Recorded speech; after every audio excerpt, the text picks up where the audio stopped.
Y'all could give me a little heads up on X. Let me know you guys can hear me. Let me know that you can read the disclaimer. And as soon as I get a few confirmations, I'll begin.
Well, good morning. Good morning. Good morning. And it is a good morning. So it's Friday. Thank God it's Friday. And the long work week, putting up with Carl and the rest of his angst. I remember what it was like. I remember. All right. So, real quick, just take a quick look at this. Shush up, old man. You talk too much. The disclaimer here, make sure that you have read that because it's important that you do. Everything that I say here today is obviously my opinion. It's not meant for you to put any money behind it. I am human. Sometimes, I can make mistakes. Sometimes I buy when I mean to short, and sometimes I short when I mean to buy. It's a human thing. It comes up, and anything can come out of my mouth during the live stream, and it may be a mistake. I may misspeak. I may say something that wasn't entirely correct. It's not intentional. I just want to remind you that. This conversation today is obviously, like it always is one sided. You get to have the opportunity to decide whether or not you stay with the stream or turn it off and go do something else. And that's fine. But just real quick, just for housekeeping, so that way you know if it's worth your time. I'm going to cover the dollar index first. I'm going to cover euro dollar, pound dollar. I'm going to cover gold, crude oil, and I'm going to go into the major averages. So that's the Dow Industrial, the Nasdaq, the S&P, and I'm going to look at their counterparties with the CFD markets. So for those that can't trade in our US markets, I'll kind of like bridge the gap for you in my opinion as it relates to what I see in the futures market and what that would mean through my perspective with the US 100, US 500, and the Dirty 30 on CFD market. All right, and then I'll show you because I got a lot of questions about stock trading and how my concepts can be applied to stock trading. So I'll give you some tips and some things that go along with that. I'm going to try to be very succinct, right to the point, because there's a couple things I want to do this morning away from my home. So I can't promise to be with you for a very long time. Usually, I give you a very facetious, you know, it's kind of like a ongoing gag where I'll say I can't be here for a long time, and then I go for a long, long time. Sincerely, I don't have that today. I wanted to do that yesterday, but I just simply couldn't do it. So anyway, as you can see, these are the notations I had from the last time we talked about things, and I've been away. In case you've been wondering, I have been abducted by the people in the van. Just so colorful. Anyway, the point is, I've been away. I did a couple road trips with my wife. We did the entire east coast of the United States. Went all the way up to Maine, all the way down to Mile Zero, Key West, Florida, and now we're getting ready for the holiday. So this will be my last live stream for 2025. I will resume all full analysis and whatnot the first Tuesday of February 2026. I know it seems like a long, long time, but you'll be fine. I promise you'll get through it. All right, so dollar index. We're looking at the daily chart, and you will probably hear me slurp a few times in here because I'm not going to be able to reach for the mute button on my microphone as often as I probably should. But I'm sipping a cocoa. It's that time of year where I allow myself to do that. I don't drink coffee because it gives you dementia, and if you don't believe me, do some research. You'll find that's the truth. So hazelnut cocoa is what I'm drinking, by the way. No alcohol. Dollar index here. Okay, so we're looking at the. I'm looking at a line segment that shouldn't be there. I don't know what that is. If my kids were younger, I would have tried to. Oh, I know what that was. That was a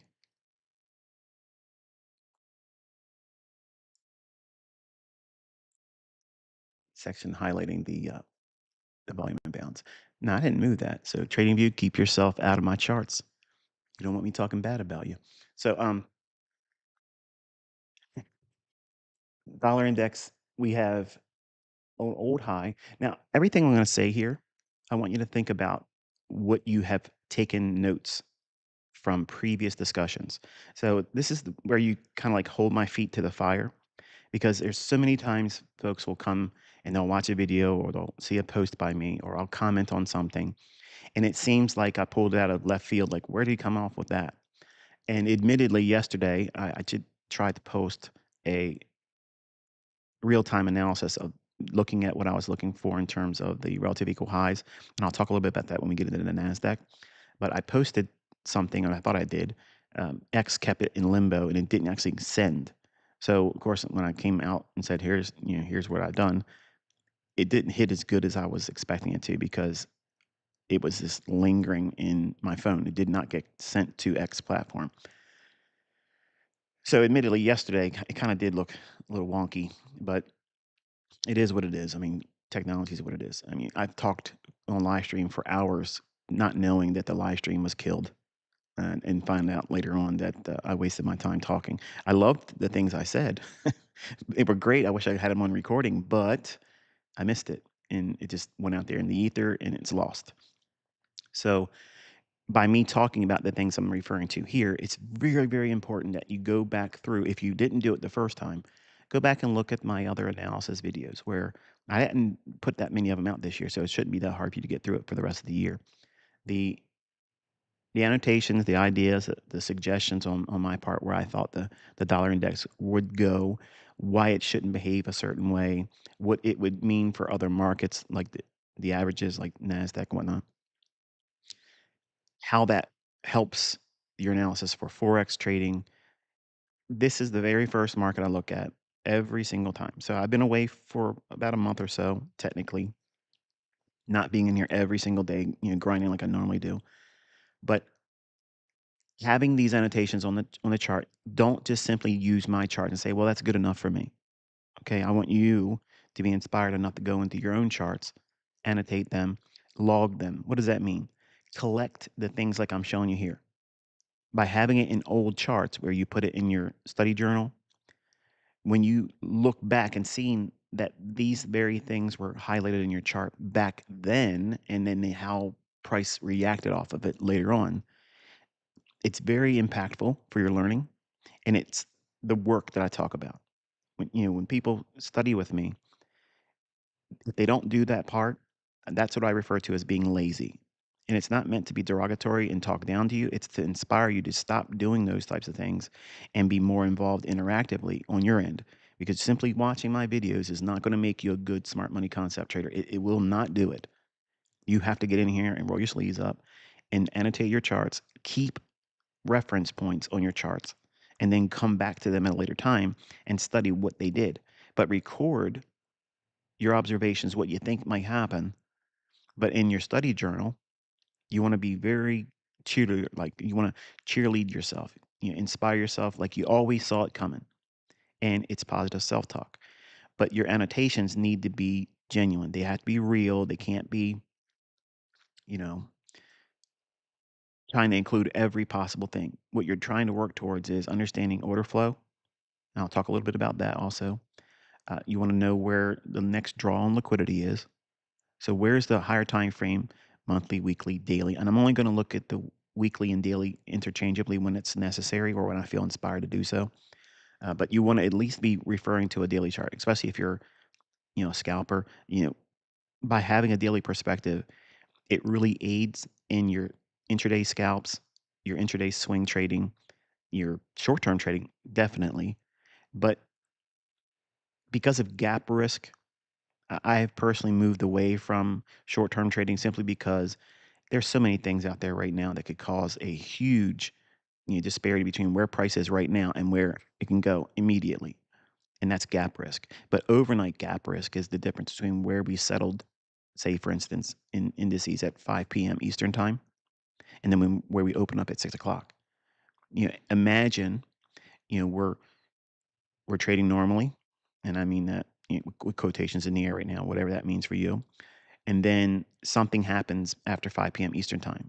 Somebody drops a BOMB, somewhere in the world, and causes a lot of chaos that way. What do you think the market opening would look like at 6 o'clock? It wouldn't be relatively unchanged from where it was at 5 p.m. Eastern time, right? At least, hopefully, you wouldn't know that. And that's the kind of climate we're in right now. And it may sound like Chicken Little, sky's falling, but you know, I'll leave it up to you to look at the things I said in the past, whether or not there's any relevance to it. But I just personally, that's what I'm trying to promote to all of you. I'm not trying to push you to, you know, place your foot on the gas pedal and go full bore, full port, everything, go, you know, hog wild, basically, looking for every possible, payout you could possibly get. You want to be very careful in these market conditions because the volatility is crazy, the uncertainty is very high, and there's a huge, enormous amount of manipulation. So it's important that you are aware of that going into this discussion, okay? All right, so if you were with me over the last few months, you know that I talked about how we were going to move higher off of this inversion fair value gap that formed after I said it was going to form. And I'm challenging you to go back and look at the time when we were looking at the market down here. I called this as an inversion fair value gap before it even formed. Okay, so that's why market profile is inferior, supply and demand inferior, Elliott wave inferior, GAN inferior, Wyckoff inferior, because you have to see something in the chart and then react to it. And I'm not reacting to anything. I'm teaching you to anticipate these things. I'm giving you rule-based ideas that are time-based and scheduled delivered. It's a scheduled delivery. Okay, just like we're entering the holiday season. There used to be timed or scheduled holiday programming like Charlie Brown. That's like my favorite. Charlie Brown's Christmas, Charlie Brown's Halloween, Charlie Brown's Thanksgiving, TV special. Well, just like every child, in the 70s, 80s, and 90s and 2000s until 2000, I think 20, I think it was, Apple took over, you know, the rights to be able to publish that stuff. And you can only watch it there unless you have the actual media. And you're probably saying, what does this got to do with anything? The fact that time scheduled holiday programming really was started with Schultz's Peanut special, Charlie Brown and Snoopy Gang. And everybody knew if you didn't sit in front of your TV at that time, you missed it. And you had to wait a whole entire year. Well, markets have this time based delivery mechanism too. And if you're not there when it happens, you miss that trade. So as a young 20-year-old, I got plagued by missing moves, and it became a fear of missing out on everything because I thought that, and you probably feel this way too, if you're new or inexperienced with it, you feel like if you don't get the very next trade, that's it. You're never going to make it, and there's this insatiable desire to feel like you have to be a part of the next move. Or if you aren't, somehow subconsciously you view that as you're not a trader, you might as well give up, and therefore you're wasting your time and nobody makes money. Everybody's a scammer, nothing works in the marketplace, and you just become bitter about it. And I've seen lots of people while I was coming up had that same mindset. And a few times I actually started to believe that myself as a 20-year-old because I didn't have success right away. It was It was a lot of floundering and failure and just not finding my way because I was listening to people that didn't really know what they're talking about. They sold lots of books. They sold really expensive courses for me at that time, but I didn't take ownership of it. I didn't have the ability to be responsible with my own actions or inactions. And I wanted to look for other things and other people to put the blame on my inability to define success with what it is I was trying to use back then as trading. But if you don't subscribe to some view of anticipating, not reacting, okay, I promise you this, the largest money that's made in speculation in the marketplace is made on the basis of anticipation, not reaction. Large hedge funds, they're not managed by people that are knee jerk reacting because they have to be in position before the moves take place. They don't have the luxury of you and I where we can get in with one contract, 10 contracts, 50 contracts. To them, that's nothing. That's literally nothing. They're moving billions of dollars in and out of the marketplace. And that can't be done on a tick chart. It can't be done on a 1 minute chart. It needs to be dispersed over a period of time in large chunks and blocks of orders that they introduce to the marketplace. Hey, sorry about that. This is the things that I always edit out. You're going to hear everything this morning, okay? So the idea is you want to learn to be anticipatory in nature as a trader. That means if you don't know what it is that you're looking for, you're never going to be able to anticipate and beat those that are trying to react. And what is reaction versus anticipatory? Anticipatory is knowing, for instance, like I gave back here, when we were trading at this candle and this one started, I told you that this was going to be an inversion fair value gap before we even traded up into it and through it. So that's understanding what it is I'm looking for. And I put it out there in the public view so that way, if I was wrong, all of you out there like hyenas looking for something to go on and chew on, I throw you a bone all the time.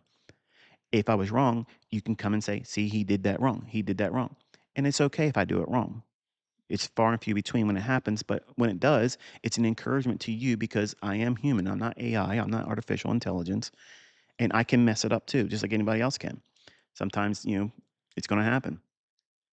But if you don't have a measure of anticipation, I coined that. Don't anybody out there put that in their books, okay? That's my word. I just created it right here. November 14th, 2025. That's mine.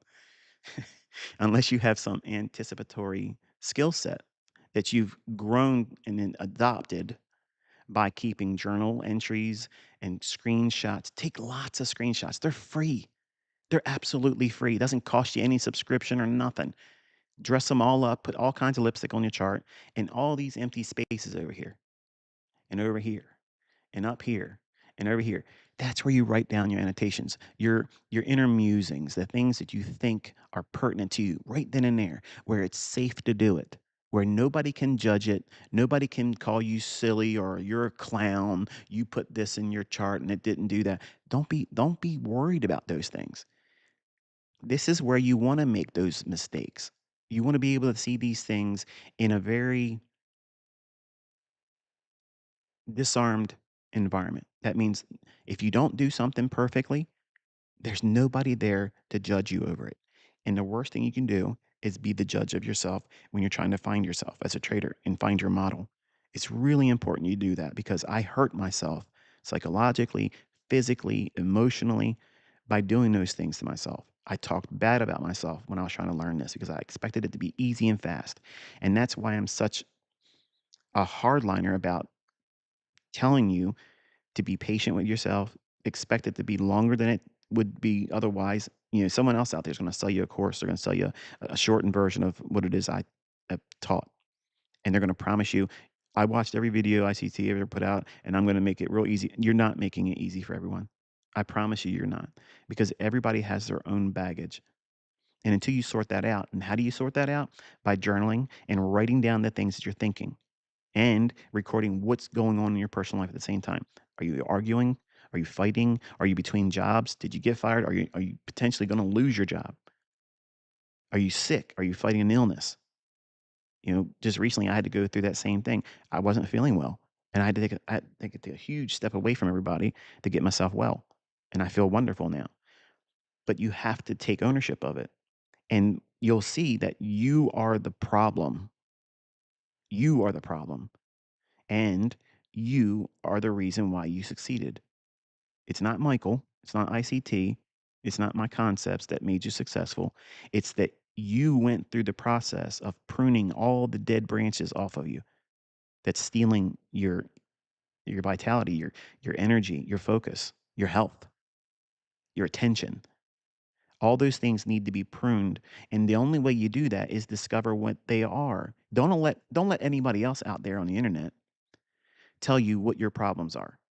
And I'm not going to be the person to be able to do that either, because you're not going to be honest with me. You could be having an infidelity, uh, you know, escapade right now with your spouse. You could be living a double life. You could be, you know, a kleptomaniac going to the store and stuffing everything in your pockets and walking out of there. I don't know that about you, and you're not going to bring that to the forefront of the conversation if we met. So that's what I'm talking about. You have to be 100% honest with yourself about what it is that makes you tick, what makes you think, and you have to include those things at the time when you're doing your journaling. And that's why your journal should never be public record. It should never be offered as, here, look at my study notes. No, never do that. Never do that. Because by your willingness to do that, you're going to keep barriers and boundaries up. And those walls are going to prevent you from being honest with yourself, because you're going to feel like you're obligated to look better than you really are at your present state of development. And it's important that you remember that what you're doing right now is to make that inner trader inside you that's successful consistently and, well, consistently profitable, yes, but not in a rush to get to that state. It's hard to fight that urge. I wanted it to be faster than it took for me too. But the easiest way to get there with the shortest timeline is to do everything I'm telling you to do right now and resist the urge to do it quicker. There's nobody out there that's going to make it easier for you or faster. I promise you that it will not happen. You all have to go through this.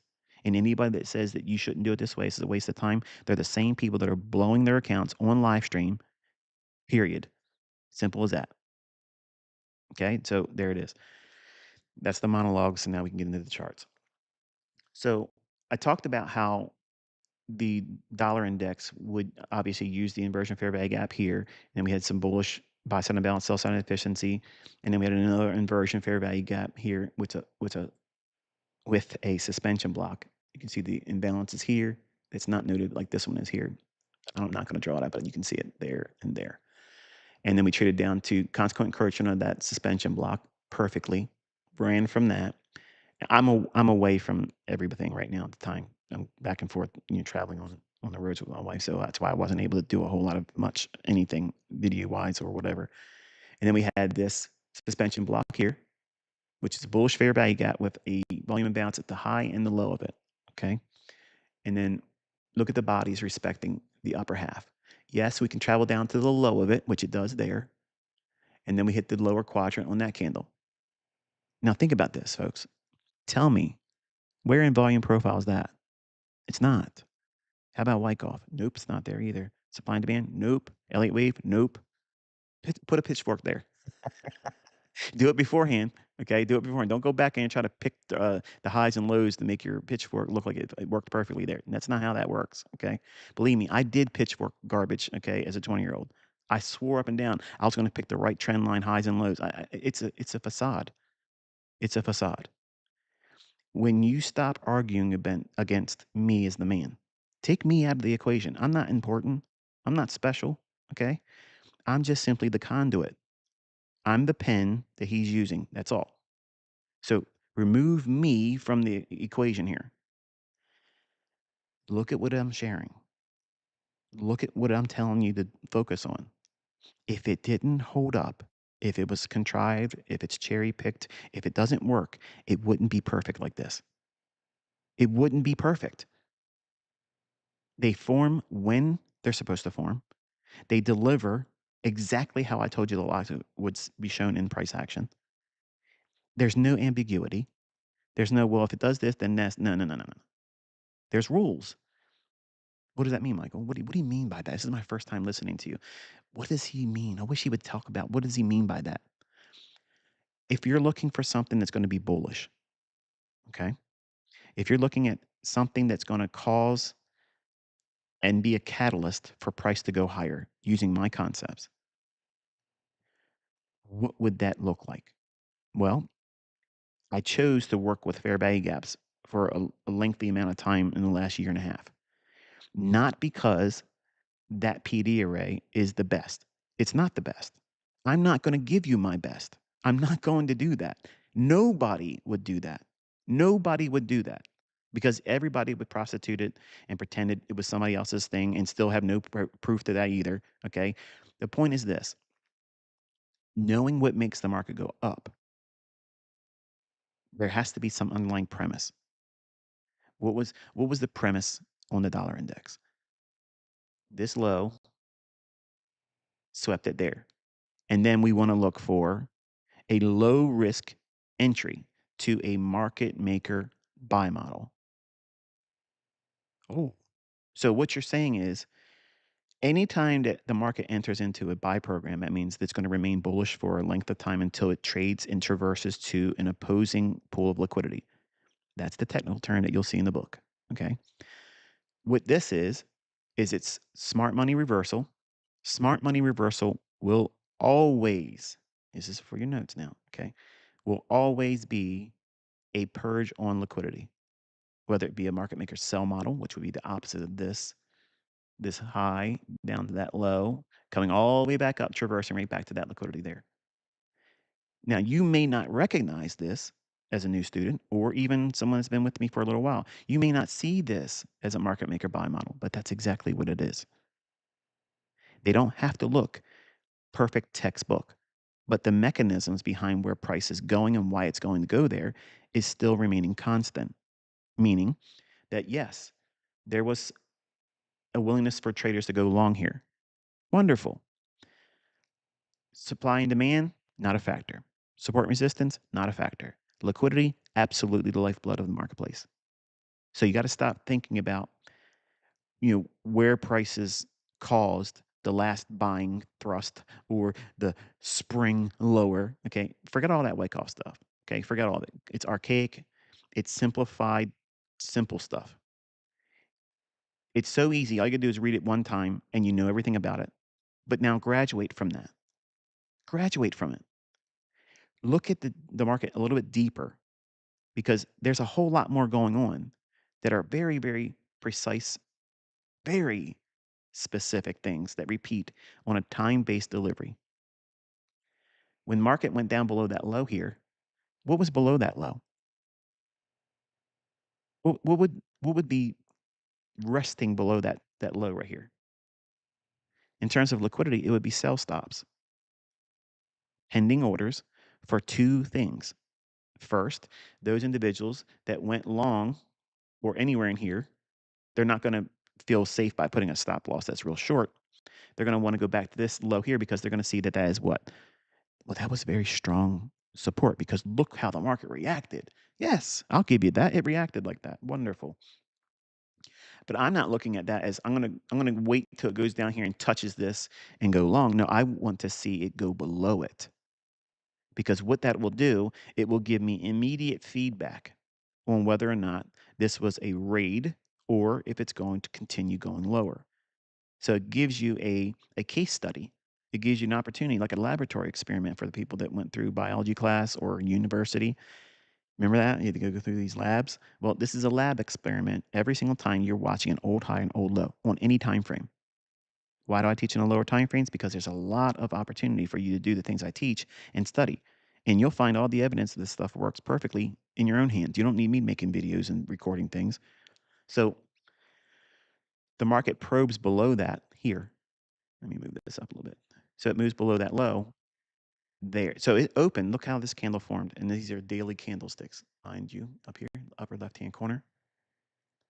And just for a second, if you would please, can you just give me a tweet Let me know that you can see. I don't know why I just feel like I gotta just double check you guys can hear me okay.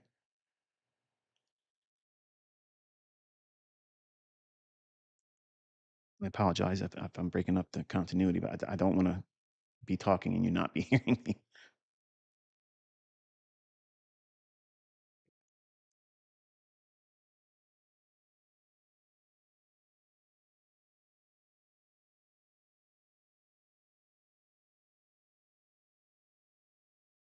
Oh, I'm not getting anybody. Okay, I got two of you. Thank you, thank you, thank you. Okay. So when the market's reaching below an old low like that, I want to see it travel below it. And by opening above that low being here, this candlestick opened right there. So the opening on that candlestick's price is 96.617. And then at that moment, it starts dropping down to that low. Now, support and resistance folks would be like, okay, it's going to go up right there and want to go long there. And they may elect to go long like that, but I'm not doing that. That's why I don't trade support and resistance. What I'm looking for is, does it trade down below it? Why is that important to me? Because number one, everything that causes the market to rally high and low is always on the basis of a market maker sell or market maker buy model. Every fluctuation in price action could be broken down fractally to that very premise right there. Now, it need not be understood at the beginning of your learning exactly what that means. It just means that you're going to grow in your understanding about what that means if you're studying with me. Regardless of what you trade as a model, your entry, your silver bullet, your model 2022, for instance, model 2022, that is low risk entry. That's the part of the market maker sell model or buy model that you're trading. You may not have ever identified it as such, but that's exactly what that is. Turtle soup, that's the smart money reversal. Maybe you've never known that. Maybe you never identified it as such, but that's what it is. Second stage reaccumulation or second stage redistribution, which is the unicorn of the models, that is the biggest, most explosive, sustained price run that trades to the opposing liquidity of a market maker sell or market maker buy model. Now, for someone that's new, that sounds like a whole lot of mumbo jumbo, but I'll explain it in a moment, okay? But those continuations are simply silver bullet premises applied to that time frame that you're seeing the market maker model on. Now, take a moment and think about what I just gave you. I compartmentalized exactly how I taught you to do it. If you went through my private mentorship in 2016, 2017, 2018, 2019, 2020, and the final one, 2021, those same lecture notes. And for the folks that keep asking for the PDF notes, the PDF notes are simply watching the video. And every time a new slide or the way the presentation in those videos changes, take a screenshot of that and save all them in a PowerPoint and then turn it into a PDF. And you have the equivalent of what I was giving out. There was no notes in terms of like text or like amplifications. What I was telling the students that were in the paid mentorship, what I was telling them to do is use the slides because I left ample space like this chart shows here. There's lots of room for them to make annotations. So I told them to take them and print them out. And yes, it was costly on their part for ink, but it is what it is. The uh, the idea was for them to write their own notes down, but using the slides. So there is no PDF. So please, I get hundreds of emails every single week. Can you please give me the PDF notes from the 2016, 2017? Make them yourself.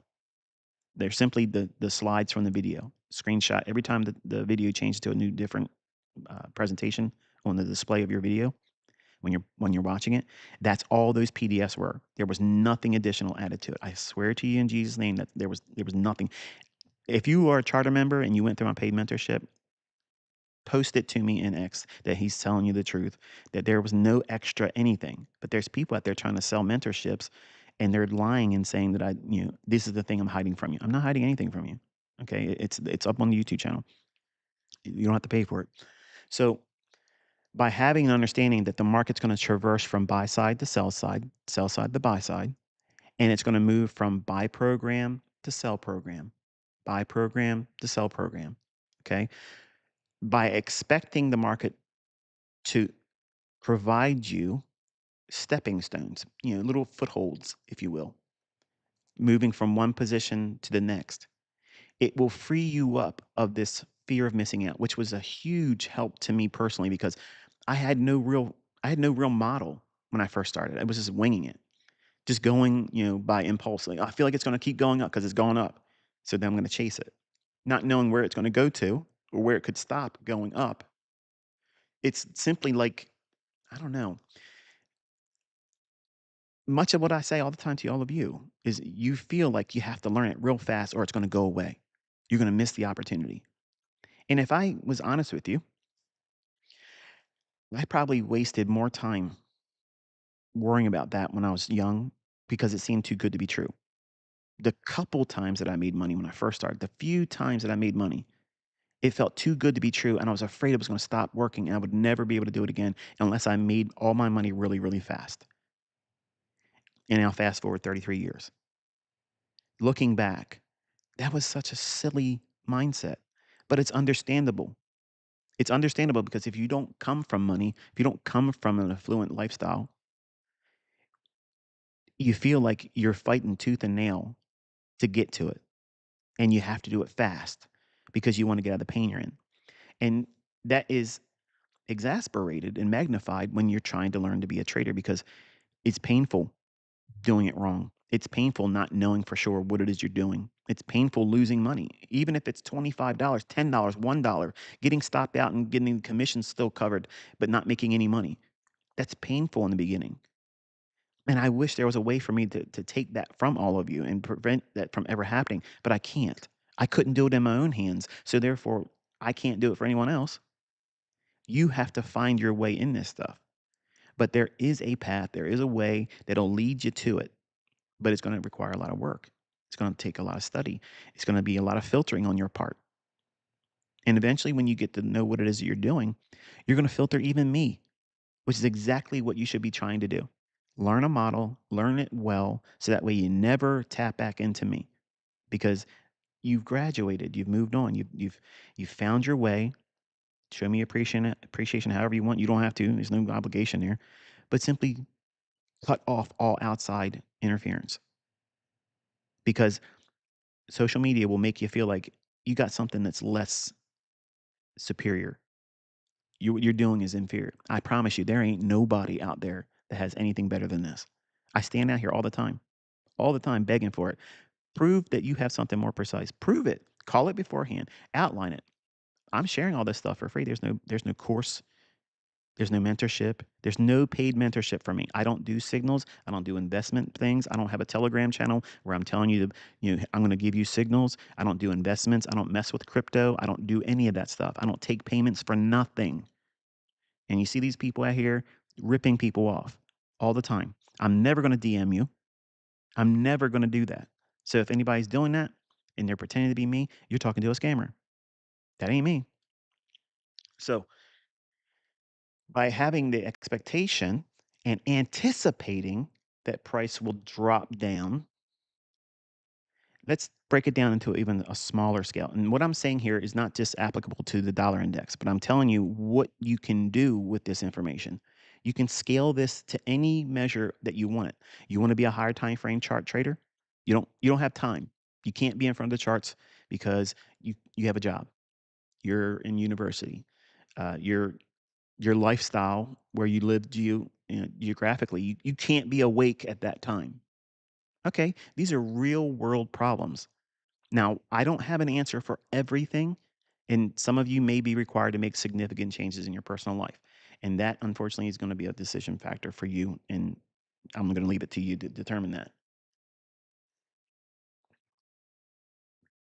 But for someone that wants to take a stab at this and learn how to do it from a less of an intraday perspective, you can do something like this. We know at this day when it opened up on this price, and we know we're real close to that low. So you can do something what I taught is called purge and revert. Okay, for students been around for a little while, you know what that is. A couple years ago, I revealed and taught it, and I don't recall if I actually have the video titled that way. So if you know where I talked about that, and a lot of my private mentorship students did way better job at itemizing and indexing what lectures had what at what minute marker. I mean, they were phenomenal with it.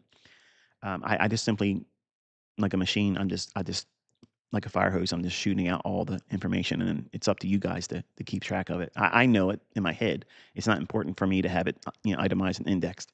For you as a student, it's important for you to do that.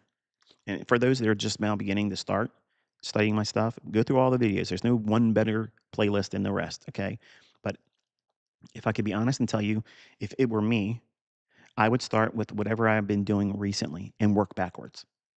You can't go wrong doing that. Okay. If you're really trying to learn, you're going to consume everything. You're going to watch everything at least one time, and the things that are really detailed, you're going to want to watch them a few times. And it's not for ad revenue purposes. You're going to see you'll go back to a video, and you'll watch it, and you'll swear up and down that I edited it, and I can't because they're still dated on YouTube. You can't edit the video once it's uploaded. You got to re-upload a new one.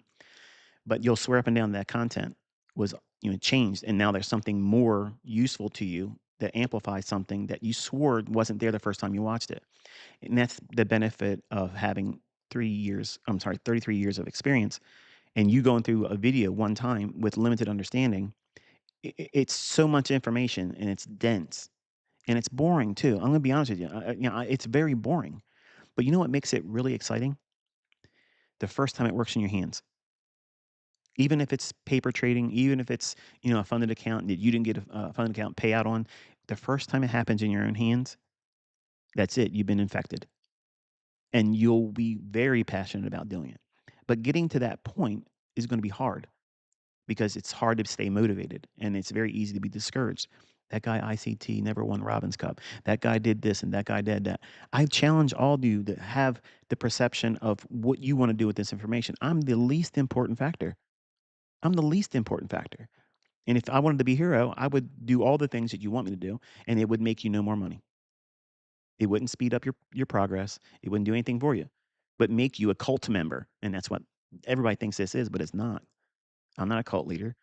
I'm just a simple man trying to share something that I wasn't really fit to receive, but I'm doing my part with it. You don't have a way to get in and trade intraday. Okay. This candlestick opens right there on that day. So right away, you know that there's a strong potential that the market's going to traverse from that opening price to that low. Okay. Why? Because there's liquidity and it's so close. It's called close proximity.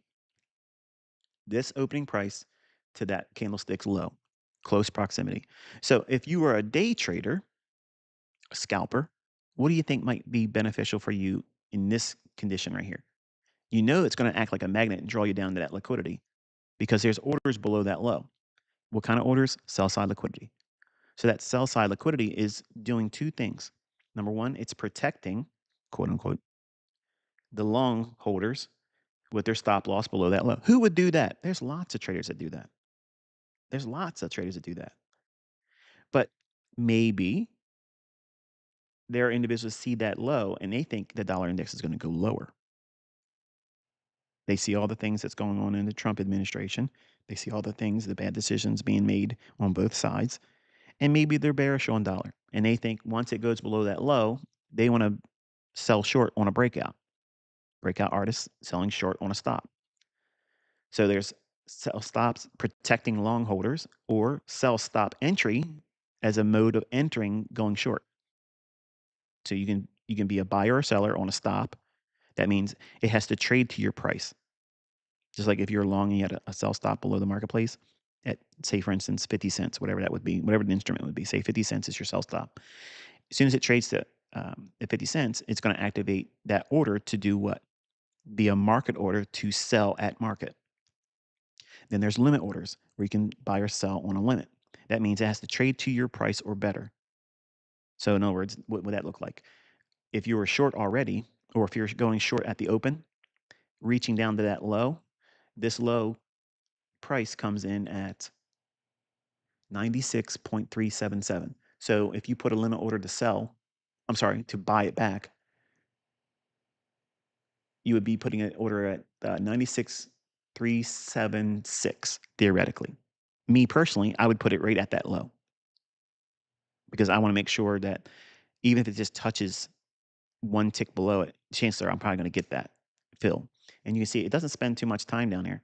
So as a day trader, and you're a forex trader, when you see the daily chart, which is again what I teach many times, you want to look for these pools of liquidity, these draws on liquidity on the daily chart in the direction that the monthly and weekly instigate. Where is it really moving? Where's the strongest tide pulling us on that monthly and weekly chart? And there isn't a whole lot of changing of that tide. It stays in place for a while, but it's hard for you to stay on that side intraday because you're seeing 50 handle runs out of nowhere. Where'd that come from? Oh, I'm probably on the wrong side. Let me change my long-term bias to this now. What does it matter on a 1 minute chart, 15-second chart, 5 minute chart, 15-minute chart? What does it matter if it rallies up real strong like that when your higher time frame bias is bullish or bearish? That's infancy. That's immaturity as a trader because you're allowing short-term fluctuations and volatility to screw up your perspective and you get misaligned and you abandon this idea that's based on higher time frame premise and you get yourself in all kinds of potluck trouble. As a forex trader, the day that it opened up right here on the dollar index, you know that what's the dollar going to do? Strong likelihood that it's going to traverse intraday during this daily candle. It's going to trade down to that low, and the way I teach, it's going to reach below that low because there's liquidity below it. Now, as a scalper, as an intraday trader, for forex, if dollar's going down, if it's going down to that low, that means you have short-term scalps that you can go long on euro and pound dollar, Aussie dollar. Anything with the dollar index second in the name of the pair. That's a buy scalp because dollar's going to drop to that low. So right there, all of a sudden, now you have a real quick way of being able to go back and study things on your own charts. This same premise, even though we're looking at it on a daily chart, upper left hand corner, the daily chart time frame. If you see this low here, say it was a hourly chart that we're looking at, not a daily chart. Okay, same premise here. The hourly chart, if it opened, say this is an hourly chart, not a daily chart. Okay, and we're real close to that low. The hourly candlestick would be opening here. You know that it's likely to do what? Strong likelihood that it's going to want to drop down to that low. It matters not what time frame you're trading on. It's the same idea, same thing being applied. So if you're a scalper, if you're an intraday trader, if you're a swing trader, if you're a position trader, I'm an off intraday chart trader. I can't do the things that ICT is doing on a 1 minute chart. I need a mechanism to do this without looking at intraday charts. I'm going to come back to that. Just relax. But you can see how these ideas can be beneficial to you. And that's why I teach that if you use an hourly candlestick, like a daily chart, you'll never run out of setups. It's every single hour there's something to do. Now I want to make sure I remind you that that is not an invitation to overtrade. And some of you that are very short on discipline just took that and said, he just said, I'm going to trade every hour and make money. Where's my funded account? That's it. Give me a code. Trades by Matt. TBM code TBM. I'm going to get in there. I'm going to use this information right now. I don't want you to feel like you got to trade every hour. Okay. But the very, very astute, apt student of smart money concepts will learn over time that they can take a trade every 60 minutes. In fact, every 15. Every 15-minute, I can find a scalp every 15 minutes. And I can sit there all day long, running it up, and running it up. And that's what I did with those Forex accounts. Those 7-figure accounts that said it didn't happen because I supposedly used a white label broker. Wrong, Jack. Wrong, wrong, wrong. Nope. Nah, that's not what happened. It's using this same logic I'm teaching you here. See, this is a master class. Okay. I had a couple companies come to me over the last few months and they propositioned me, listen, we would love to go into a business partnership with you and do a teaching circuit and go around the United States, Canada, Europe, and you know, it'd be a profit sharing. Obviously, I would get a 60% shareholder profit of the thing, but I would be basically going around talking and teaching and doing things like that. So if you were doing that, okay, and this is the kind of like snub my nose at those companies that are asking me to do that. Why would I do it with you? No disrespect to all of you, but why would I do that when I could just do it myself and make all the money? Like, who believes that kind of stuff? Like, I'm a businessman. It's stupid. So, but if I were doing that, this is how I would teach you. I would start off with something just like this, and it will allow you to formulate an immediate road and pathway for you to decide, what does that mean for me? Do I want to be a scalper? Do I want to be an intraday trader? Do I want to be a swing trader, a short-term trader? Do I want to be a position trader? Where are you with that? And in the beginning, I wanted to be a swing trader because I had a job. I couldn't do those things being in front of the charts. And by me studying intraday charts, I started thinking, I'm missing moves because I'm not trading intraday. And I got tripped up in thinking that that was the only way you can make money, and it's not. Now, for the working class hero, this is for you, okay? You can't trade intraday charts. You can't trade the smaller time frames because you just simply can't do it. That is not a problem. Okay, it's not. All you have to do is change your perspective a little bit. Okay, using the same thing I just did here. Now we're going to apply a different mode of thinking with the same underlying market conditions. Now, think about what we've done here. Close proximity to liquidity on a daily chart. That means intraday, the market's going to trade down to that low. If you're using intermarket relationships and it's the dollar index that you're doing the analysis on, it's likely to do something like this. That means that the Forex pairs that have the dollar index in the second name, for instance, the dollar's going to go down.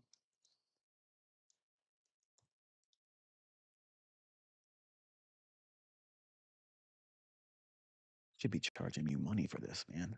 I could be paying my bills. I could be getting out of debt. What is debt? What does that even mean? What does that mean, debt? I don't know. I haven't been there for a while. So pound dollar, euro dollar, Aussie dollar. So that means the pairs that have the US dollar second in its name, when it's opening here on the dollar and it's going to drop down into that low and below it, okay? When it does that, these types of currencies in Forex are going to go up until the liquidity below that low here is taken. Then the easiest low hanging fruit objective for you is to sell your euro long, pound dollar long, Aussie dollar long. Now, for currency pairs that have the dollar index in the front of the name, that's USD, JPY. I hate that pair. I hate the yen.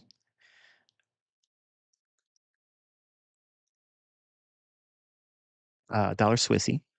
Okay. And they will do the same thing. They will mirror what the dollar index will do. So there'll be some kind of a low that they're reaching for too. But you want to make sure, here's this very important. Please don't miss this point, okay? When you're trading with positive correlated forex pairs with the dollar index and your analysis is being framed on the dollar index all the time in forex. Always. If you're not trading with a dollar-based idea, you are trading blind. I promise you, you are not finding the success that you could have if you're avoiding this part. This part here is important for currency trading because what your opinion is about the dollar index until it's completely gone, it's the daddy. Okay, so we're in close proximity of this low for dollar. It's going to likely draw down to that. Dollar yen, dollar Swissy, they're going to drop too. But the low here's the kicker. The low that may be also something that you're aiming for relatively the same time that this is being formed. So in other words, on Tuesday, July 1st of 2025, there might be a low on the dollar yen or the dollar Swissy comparably at that low, but it may not take that low. How could that possibly happen? If the dollar's gonna take its low, why wouldn't the dollar yen and the dollar Swissy take its low? SMT. Now, right there, that has cleared a whole lot of cobwebs for some of you out there, okay? Because you think everything should be one, two, three, ABC. The rules never deviate. There's never any kind of, you know, departure from what you think in your infancy and learning initially versus what the realities in the marketplace is. So having the analysis anchored to the dollar, that means when this low is taken there, that is when you close your short on dollar yen, dollars Swissy, or any pair that starts with the dollar in the front of the name of the pair. Remember, these up here with the dollar index to the right, there's a second name in the title of the pair. They're going to be moving the opposite direction. Okay, so very very important. You have to keep in perspective what the dollar's doing because if this thing's going to move, it's going to affect the currency pairs that you're trading. And SMT, which is a divergence. And visually, let me do it this way. Um, that's essentially what we're expecting in dollar. That low, this low piercing that low. That's the old low. This is the low we anticipate forming below the previous one. That's this visually here. But we may see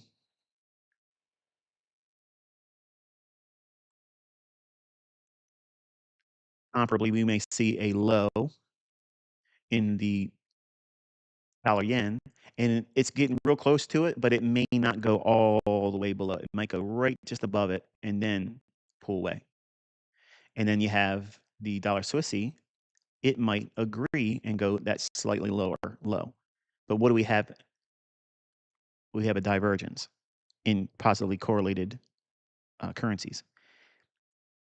Dollar index based with the dollar in the front of the name, with the dollar index itself that we're showing here in chart form. This is what we anticipate in dollar. This is the reality with yen. It says, no, I'm not going to go lower. And this here does go lower. If this happens, that could be indicative of a shift in internals that's going to support or cause a larger magnitude reversal mindset on the dollar index because big money, remember I was telling you earlier at the beginning of this live stream, is that they don't have the benefit of going into the marketplace on a very small short-term time frame. They have to move throughout blocks of price action that they have to implement over time. It can't be their full positions placed on right now because they're trying to hide what it is they're doing. And they also have to use the available liquidity that's available in the marketplace. There isn't always the amount of liquidity at that tick in the next 1 minute candlestick time frame. All the price action that took place in that 1 minute or 5 minute candle isn't enough for all of these banks globally to shove all their orders in on that one candlestick. Okay, so that's not what they're doing. They're not trading on one candlestick entry and that's it, and then we're done.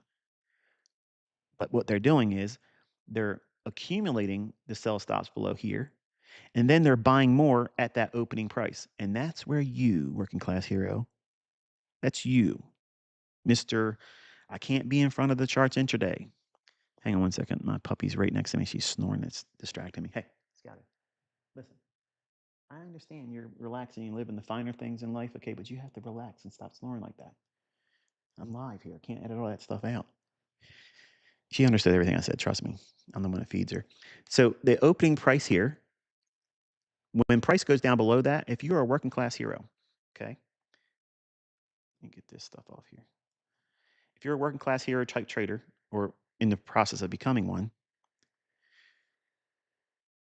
you don't need an intraday chart. How can I take this information and use it? Okay. You can have the same expectation and anticipate that they're going to drop from that opening price down there. When does the dollar index open? That's very simple. That's a time that never changes. It's simple. That time, whether you have a job or not, your phone has an alarm clock, right? It should. You probably use it to wake up. to get ready to go to work. You set it to see what time the dollar index or whatever that pair or whatever, I'm sorry, not pair, that market opening price is anchored to.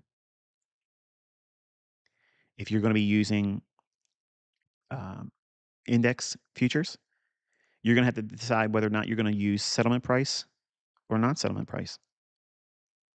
You have to determine those things. I tell you always refer to both. And back testing and studying, it'll tell you which one you want to use if you're going to use this approach to doing it, which is non intraday based. But now, what do I do with this information, Michael? How could I use this to paper trade and get better? Notice I snuck that in there real quick, okay? Because I'm not telling you to do this with real money. I'm not someone that is positioned and licensed and certified to be a trade advisor. I'm not a CTA. I'm not a financial provider of information. I don't have that. I guess authority to do that. So we're talking hypothetically. We're talking about reading price action and studying it and getting used to seeing what it's doing over time. But if you, where are we at here? If you anticipate that price opening on that candle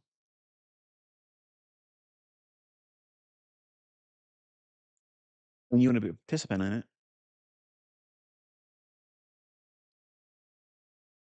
you get the opening price, see when we're in close proximity, like as soon as they close here like that, okay, wonderful. Then wait for the new candle for the daily chart to open up, get the opening price. Then you know that it's likely to traverse and go down to that low, and you want to see it trade below it. As soon as it does that, as soon as it gives you this information, you already know that you can have a buy stop. Okay.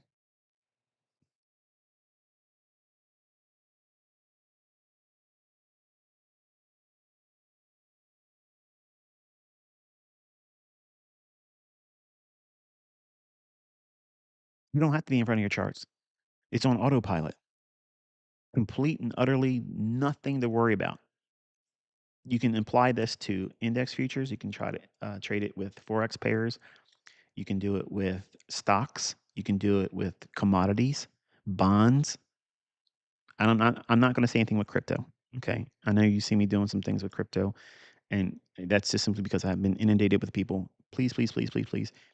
Once in a while, I'll share my ideas. Okay. But Bitcoin's going to zero. So stop bothering me. Okay. Just leave me alone.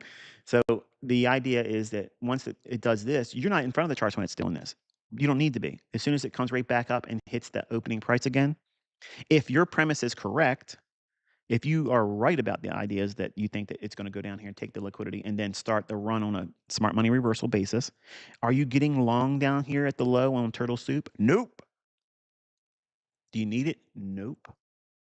Because your idea is it's going to go up to, now here's the test for you guys that have been studying through my private mentorship.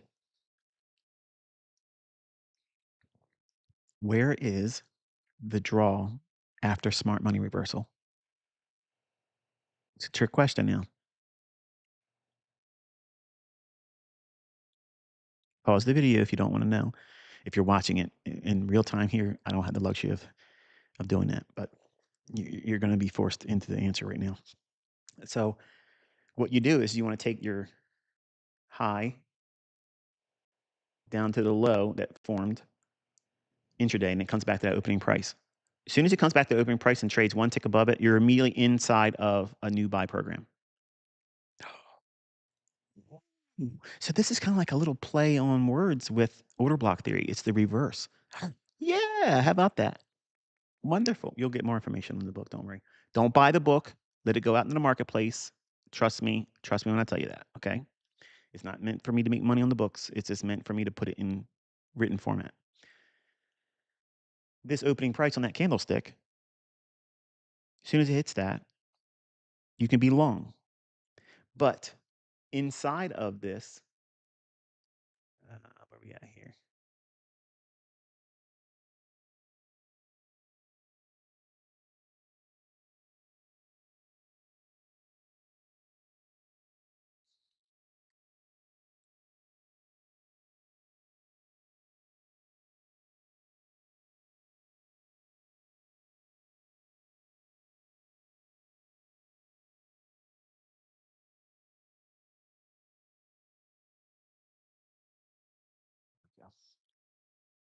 Here we have the high, and this would be the original consolidation or where the draw would be on a perfect market maker buy model.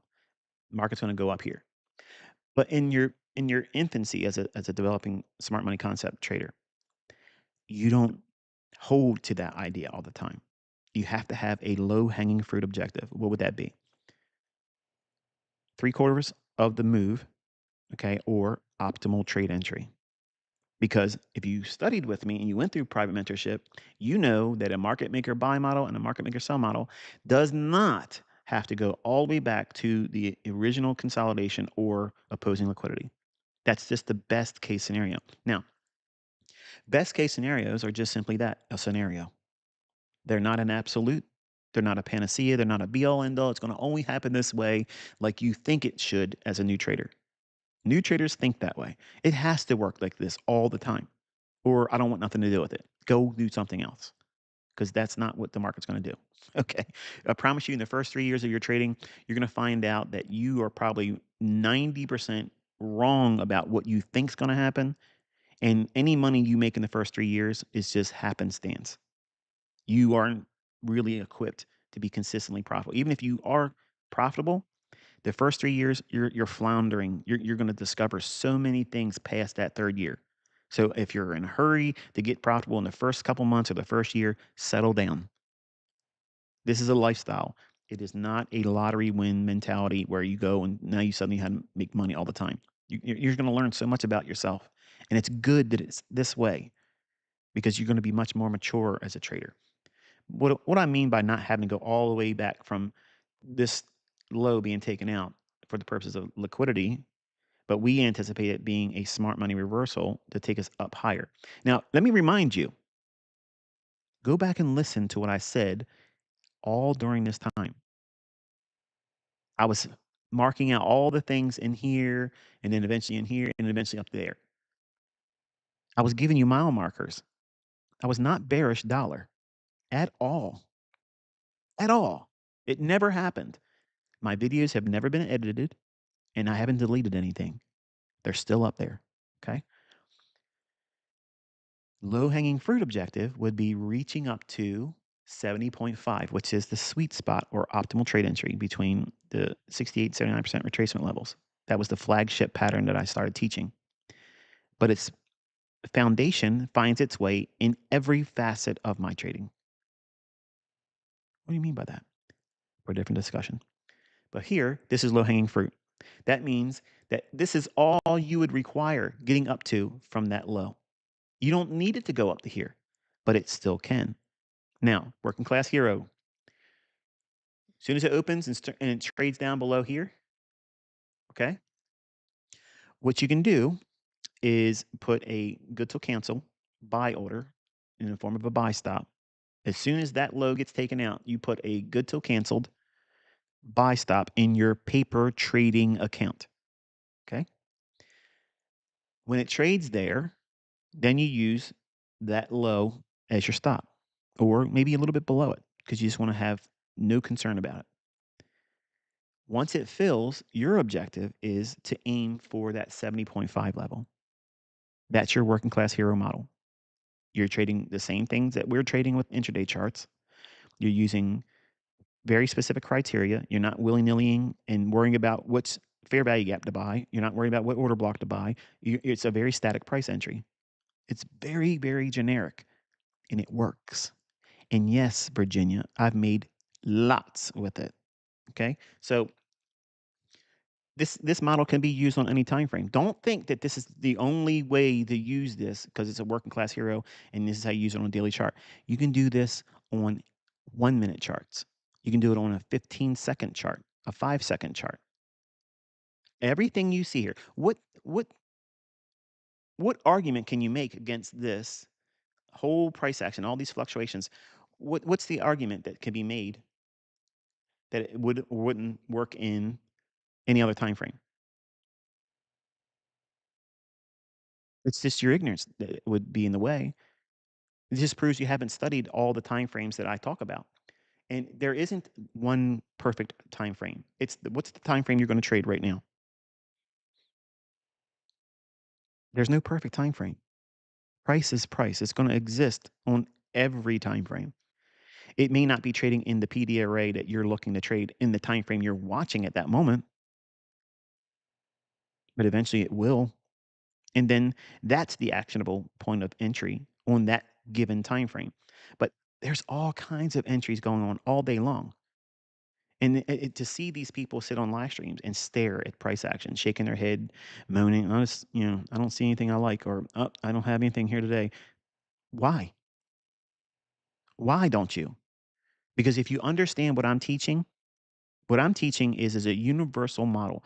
You can go into any time frame and frame out something that is actionable. Every day is an opportunity for you to work with these candlesticks on lower time frames and develop a skill set that once you acquire it on the lower time frames, you can place that same model in everything. It's a cookie cutter. Okay. The market profitability that's available to everyone is the dough. No pun intended. You want to make dough, right? Well, this baker never runs out of yeast. I can take that cookie cutter that I just gave you here. I can press that into any time frame in any market and ravage it. I could have gingerbread cookies, chocolate chip cookies, snickerdoodles, Christmas cookies, Halloween cookies, whatever holiday. I can make my own holiday, ICT day. Okay. I can press this into any market and cut out profitability. That's the power that's in your hands. You may not have observed it or understood it to this point, but I'm trying right now, proverbially, reaching into this microphone, into your screen. I'm grabbing you by your lapels and pulling you real tight. My nose is touching yours. Listen, this is yours. It's yours. All you have to do is start believing it. You have to work with it, get accustomed to it. Every time frame is tradable. Every time frame. These yahoos, whether they come from Goldman Sachs or anywhere else, okay? PhD, piled higher and deeper after their name. Oh, but I won this time in this competition. Whatever, come out here and do it live. Call every single tick live. Call it. I don't care about pewter trophies. I got millions of dollars in the bank. Millions of dollars in the bank. That pewter statue ain't gonna do anything for me. I could write books and sell books and go out and start a mentorship and start making millions of dollars every single week without a Robbins Cup. I don't need all that stuff. These people that win these competitions, they still can't sell their stuff.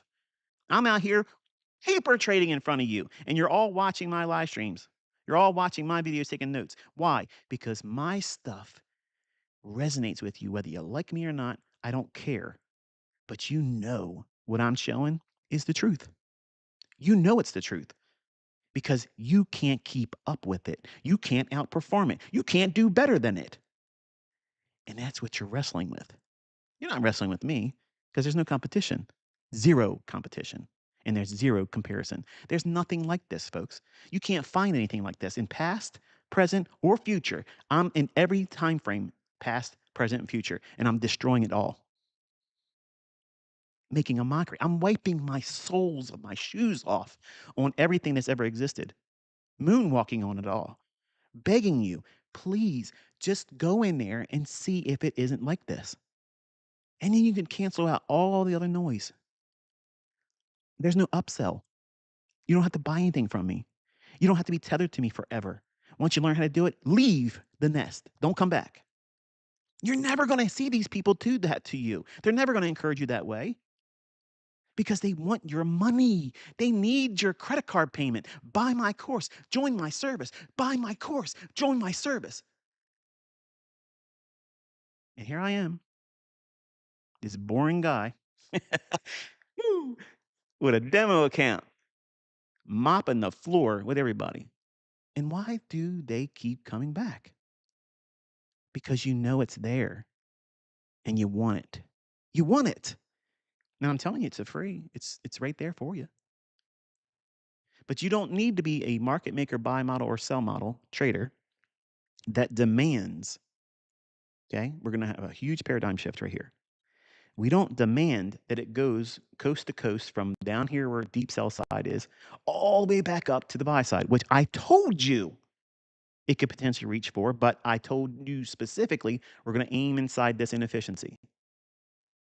Go back and watch the videos from this day all the way through whenever I was doing the commentary. But it basically stopped before I went away on the first week of October. I think I probably did 2 videos, maybe 3 videos. I think. I don't know. It wasn't very many because I've been out running around rambling. But that's where I took your focus in here on this inefficiency. Go back and look at the recordings. Why did I focus there and didn't press hard about that one? Because I just taught you practicing what I preach. The easiest draw, low hanging fruit, if you're trading a market maker buy model, is 70.5 of the range. What is the range? What is the dealing range? How you frame your market model, market maker buy model or sell model? Here's the high, and that's the low it's going to trade down to. Why? It's going to go there. So from that low, once it trades there or through it, when it creates that low and comes back up to that candlestick that trades down to the low, that opening price is very, very crucial. Very crucial. It is a PDA rate. I'm not going to reveal its name, but that function frames the whole basis of returning back inside the range, and that range is this. High, down below. That's the range. Now, when I was on Baby Pips, I did I don't recall if it was a live stream. Honestly, I want to believe it was live stream, but I don't think it was. But either way, I did a lecture called "Trading Inside the Range," and this is an amplification of that very lecture. And I don't need it to trade outside of the range high here to be profitable. I mean, what happens if you just traded to this high here for a minor buy side? Why is it minor buy side? Why'd you call it that, Michael? Because it's not even at 70.5 of the full range that's here from here down to there. That's a dealing range. The market has dealt in between here. So if it goes back up inside that range, you're doing the same thing. You're dealing inside that range. So you're trading inside that range. That means you need to know what you're looking for. Where is there an easy draw on liquidity? Okay. If you're using this model here, and you're very, very new and you're scared, you have a whole lot of anxiety, you can't stop looking at your phone while you're at work, don't get in trouble at work. I've people email me, tell me they lost their job because they were watching videos, my videos at work. Come on now. I told you don't do that. Don't get in trouble. You need your paycheck right now. Eventually you won't, but you need it right now. So don't lose your job over this, okay? But if you're doing it and you're using this model, 70.5 is way up here, right at that high, conveniently. Okay. So what would be easy objective, low hanging fruit objective for you if you're trying to grow in that and you don't want to wrestle through all the anxieties that's going to come? Well, what's the first swing high from that low? Go back. Bang, right there. So that would be your draw to initially. So if you're trying to work out the effects of holding on to trade ideas or learning how to hold to a trade, but you want to graduate to it, casually and without a lot of pressure on you, use this approach. Okay. And also, you can blend it with purge and revert. Thought I forgot about that, didn't you? Where it runs down, takes out the low, which is a smart money reversal premise. Okay. A premise is not a narrative. Premise is it's probably going to do this. It means what? Go up or down once it goes to that level. That's not bias. That's not narrative. Narrative is price is going to go down below that low because there's sell side. That's narrative. It's going to go down there. And then now you start using a bias. Once it does that, I'm bullish. You see the difference between all those things? They're not the same thing. And when I see these 20-year-olds talking using my buzzwords that supposedly were rebranded from somewhere else, why don't you use the old stuff? If all my stuff is rebranded and you're constantly telling your people, which are really surrogate students of my own, they're mine. They're my students, they're not you. You're just getting a commission because you're using my name. But I'm teaching your students, okay? Eventually, they're all coming to me because they find out that you're hiding my name and you're trying to say that you discovered this on your own in these third world countries. They're eventually finding me. They're finding me in Iran. They're finding me in Iraq. They're finding me in Pakistan. They're finding me in China. They're finding me in Indonesia. They're finding me, folks. You're not going to hide very long. But I'm worldwide now, and I'm still for free. And I'm here today doing it for free still. and they're learning what you can't teach them. These ideas, these premises, okay, are useful to a certain degree and then they stop. Then you have to rely on further understanding. So, bias, narrative, they're not the same. Premise, not the same. It's going to go up to go down. It's going to go down to go up. That's a premise. Narrative is once it does that, how is it going to go up? Where is it going to go to next? Well, we're going to walk that out now. Purge and revert is where a low is taken out. Man, are you learning anything? Am I going too fast? Because I feel like I'm giving a whole lot of stuff here. If you've been with me for at least a year, is this beneficial to you so far? Are you learning anything? Let me know on X right now. I'm going to go heat up my cocoa because I waited too long between drinks and now it's cold. And I'll give you a couple minutes to reply to me. I'm going to run over here real quick, pause this. I'm going to mute this microphone for a second. I'm going to heat my cocoa up.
All right.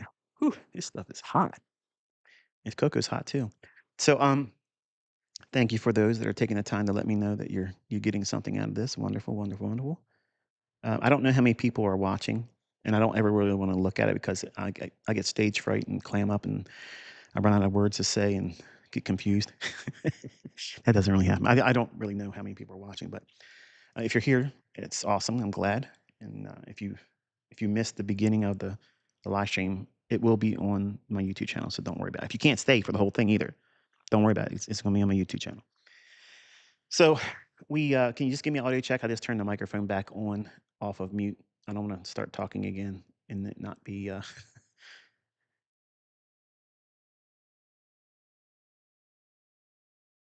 Just give me a 5 by 5 real quick, and that means all I'm looking for is just one. If I get one of them, I'll continue. These are the things that make it uncomfortable for me with a live stream because I usually once I get in a flow, I want to stay with it. And if I take a break or if I have to keep checking for things, I have to.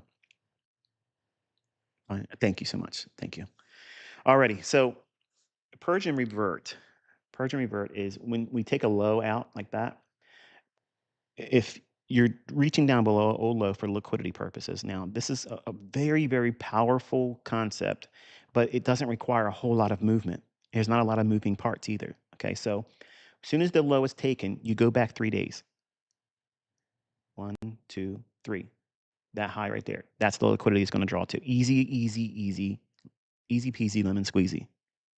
That's it. That's your model. You don't even need it to go back to this high. You don't need it to go back to this high, that high, that high. 70.5 level of that range. And for those that don't know what I'm talking about, again, let me throw it right back up on the chart.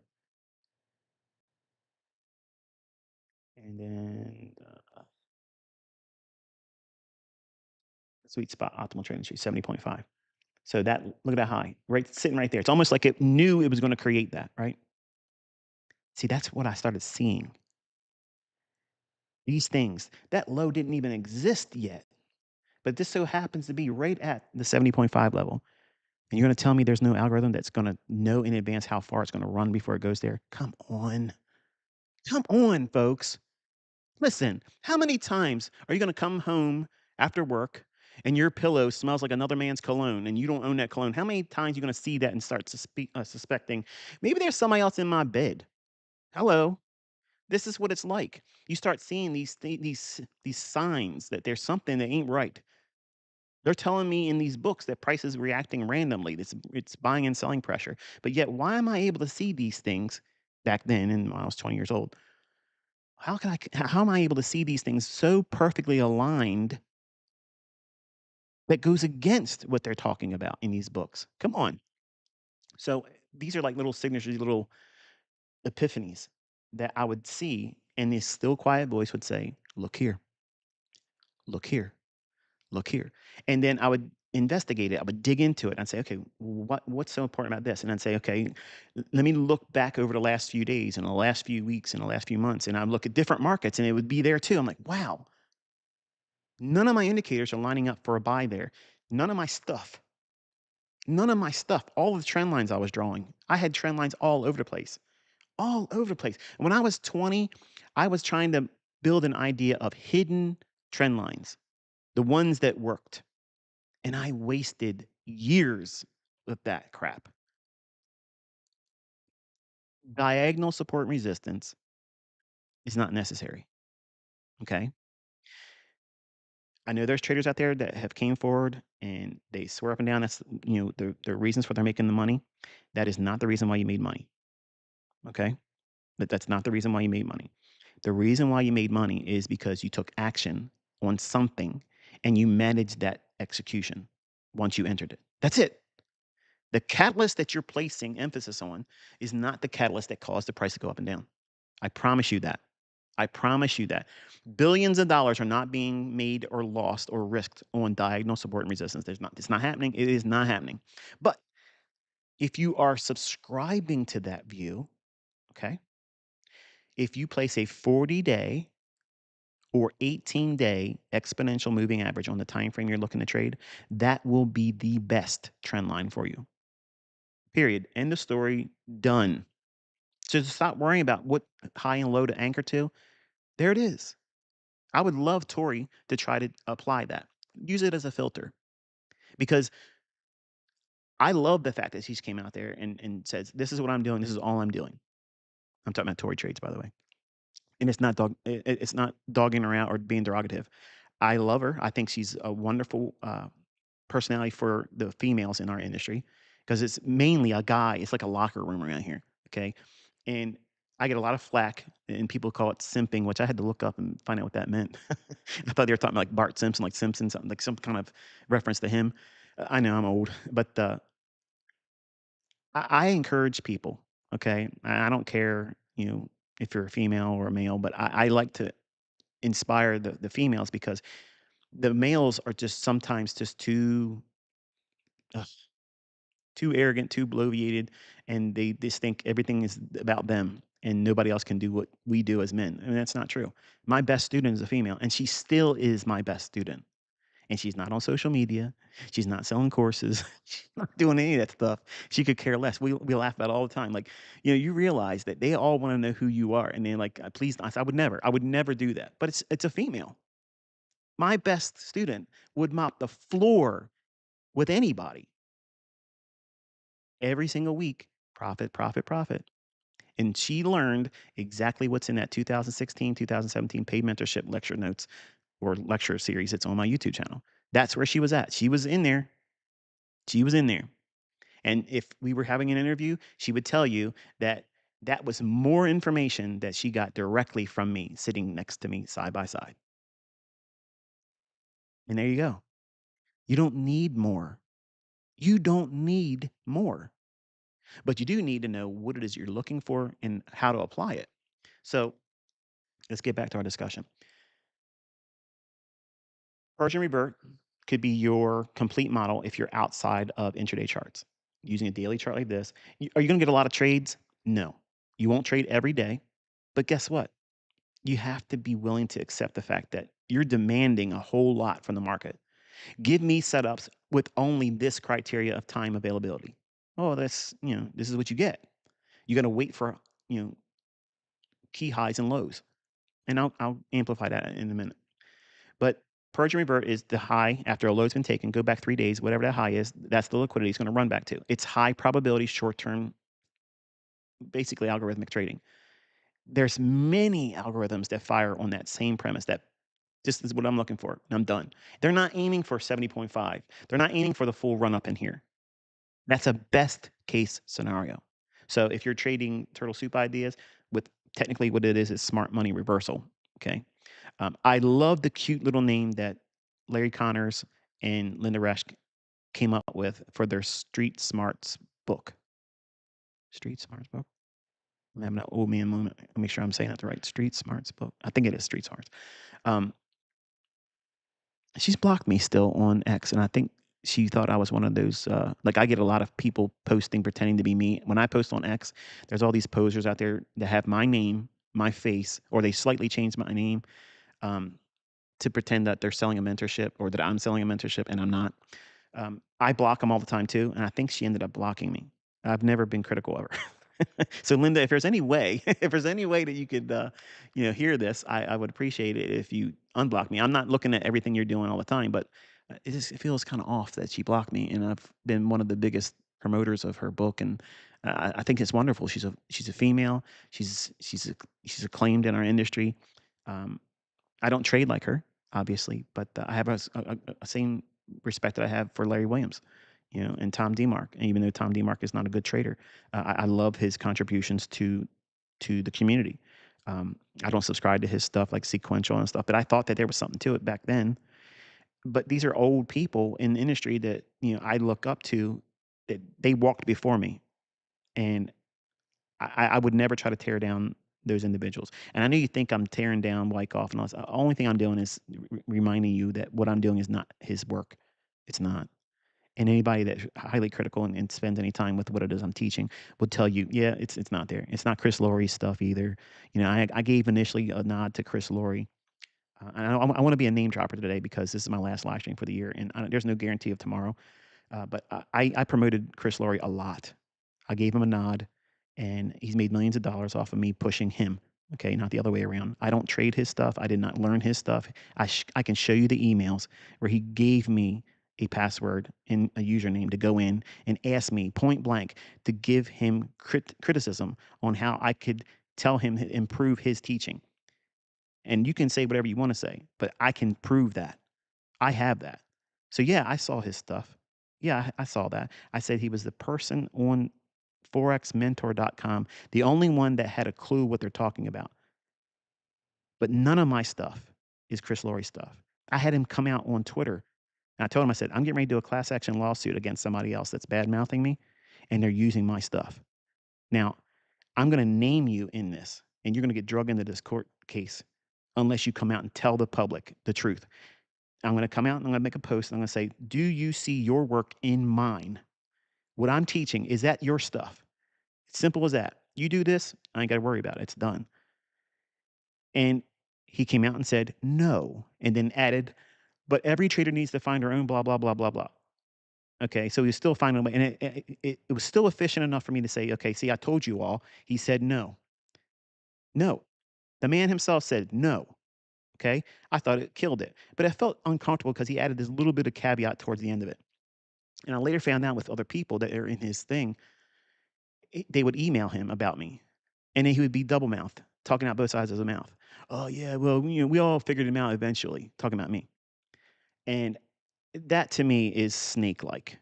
Okay, if you got a forked tongue, I was wrong in my character assessment of him. I was wrong. I was wrong. I have never badmouthed that guy, never, until I found that out. And then I came out and talked about, I will never give another person a nod like that ever again, because it was abused, and I've never said anything bad about the guy. And in emails, people are telling me, showing me, here's what he's saying about you. Well, dude, if you're going to be like that, come on. And that's why he's deleted that post. Go back and look through my X. You can see where I say, thanks, Chris. The tweet I'm replying to is deleted by author. That was Chris Laurie.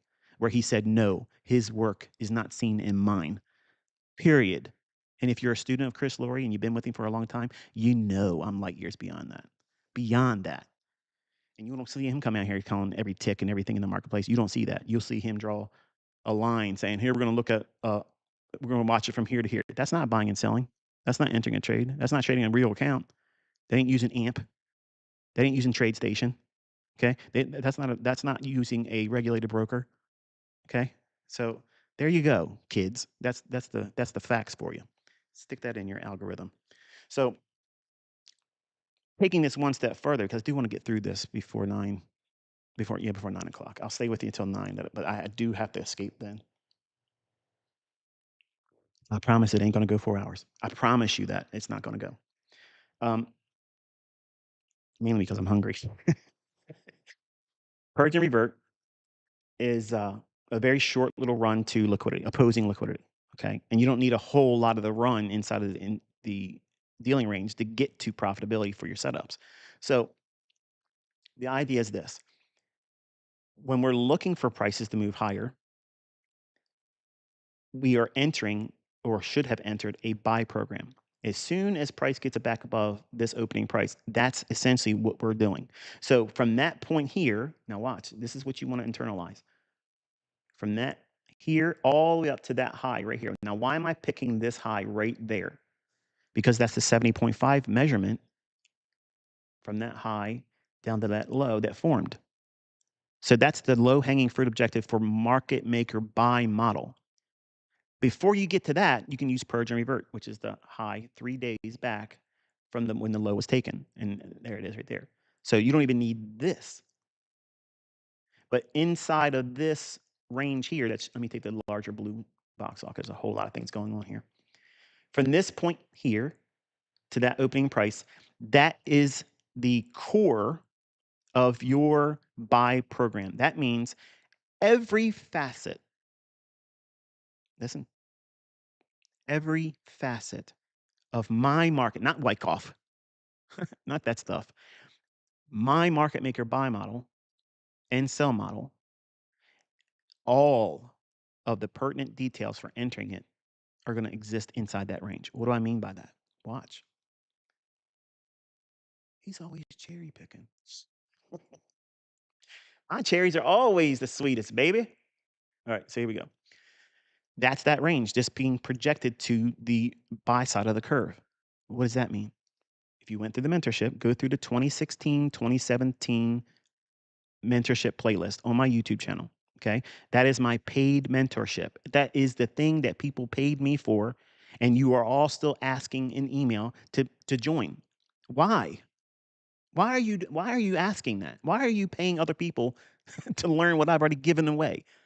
All you have to do is take a little bit of time, go into the playlist, go on my YouTube channel, click on playlist and look up 2016, 2017 private mentorship. Okay. Those playlists are the very lectures that I gave live. These things were done live in front of people. And if I was calling it wrong, they would all came out and burn me in front of everybody at the stake. And it never happened. For years, every day, every week, every month, every mentorship year, gangbusters, perfect. And everybody was parroting me. And they looked great on the internet until it stopped.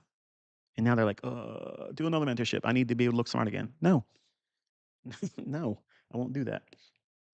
So the buy side of a market maker model, okay, market maker model is the down to go up, okay? This is smart money reversal. Let me move it up a little bit. The low is the smart money reversal that takes out opposing liquidity. And now we enter right on this candlestick's opening price. We enter the actual buy program up to 70.5 of the previous days or previous trading dealing range, which is that high, which is the highest high it was prior to it dropping down to that low. That's all we're doing, okay? That's why I'm picking this high. It was very reactionary, impulsive. It dropped aggressively. It's a lot of momentum away from that high, and it's easy to frame it. That's an easy high, and that's the low we anticipated forming. And as soon as that candlestick trades back above the opening price of this candlestick, then we entered technically Algorithmically, we're now in a buy program. That means the market is now bullish order flow. Stop worrying about these level two garbage trinkets of the seat. Stop worrying about that stuff because now everything's going to march to this Pied Piper's tune. I got a saxophone, baby. It's not a flute. I don't play the flute. Okay. I got an alto sax that has that raspy, bluesy, so smooth to the ears. It tickles, doesn't it? And these candlesticks march to that. Don't believe me? Watch. Inversion fair value gap that was called before it formed. Volume profile. What? Yeah. Trades above it. That close right here, above the inversion fair value gap. There's a small little imbalance in here, volume imbalance. So yeah, incorporate that. That close right there, bang, validates it will be an inversion fair value gap. Now, for the inversion fair value gap crowd, I see a couple guys arguing. I created the inversion. You didn't create crap. Okay. You learned from me. That's what you did. So please stop doing that. You're just inspiring me to be the old me, and I don't want to be the old me. Okay. Don't make me come out here and wreck you boys. The point is it validated the inversion fair value gap. So we'll let it run a little bit. Let it have a little bit of rope. Let it run. Just like your pet is going to run until it gets to the end of the leash, and then it's going to come right back, bang, right back down to what? Consequent encroachment. That funny, weird name. I wish he would have gave it a different name. Trades right down to that midpoint of that inversion fair value gap. Perfectly. But there's no algorithm. Then it rips and roars to purge and revert. Rallies beautifully. In the process, it creates what? Buy side imbalance, sell side inefficiency, and a bullish fair value gap. Two down closed candles inside of the inversion fair value gap and the displacement higher, that opening price right there. It's consecutive down closed candles. That opening price, draw that out in time.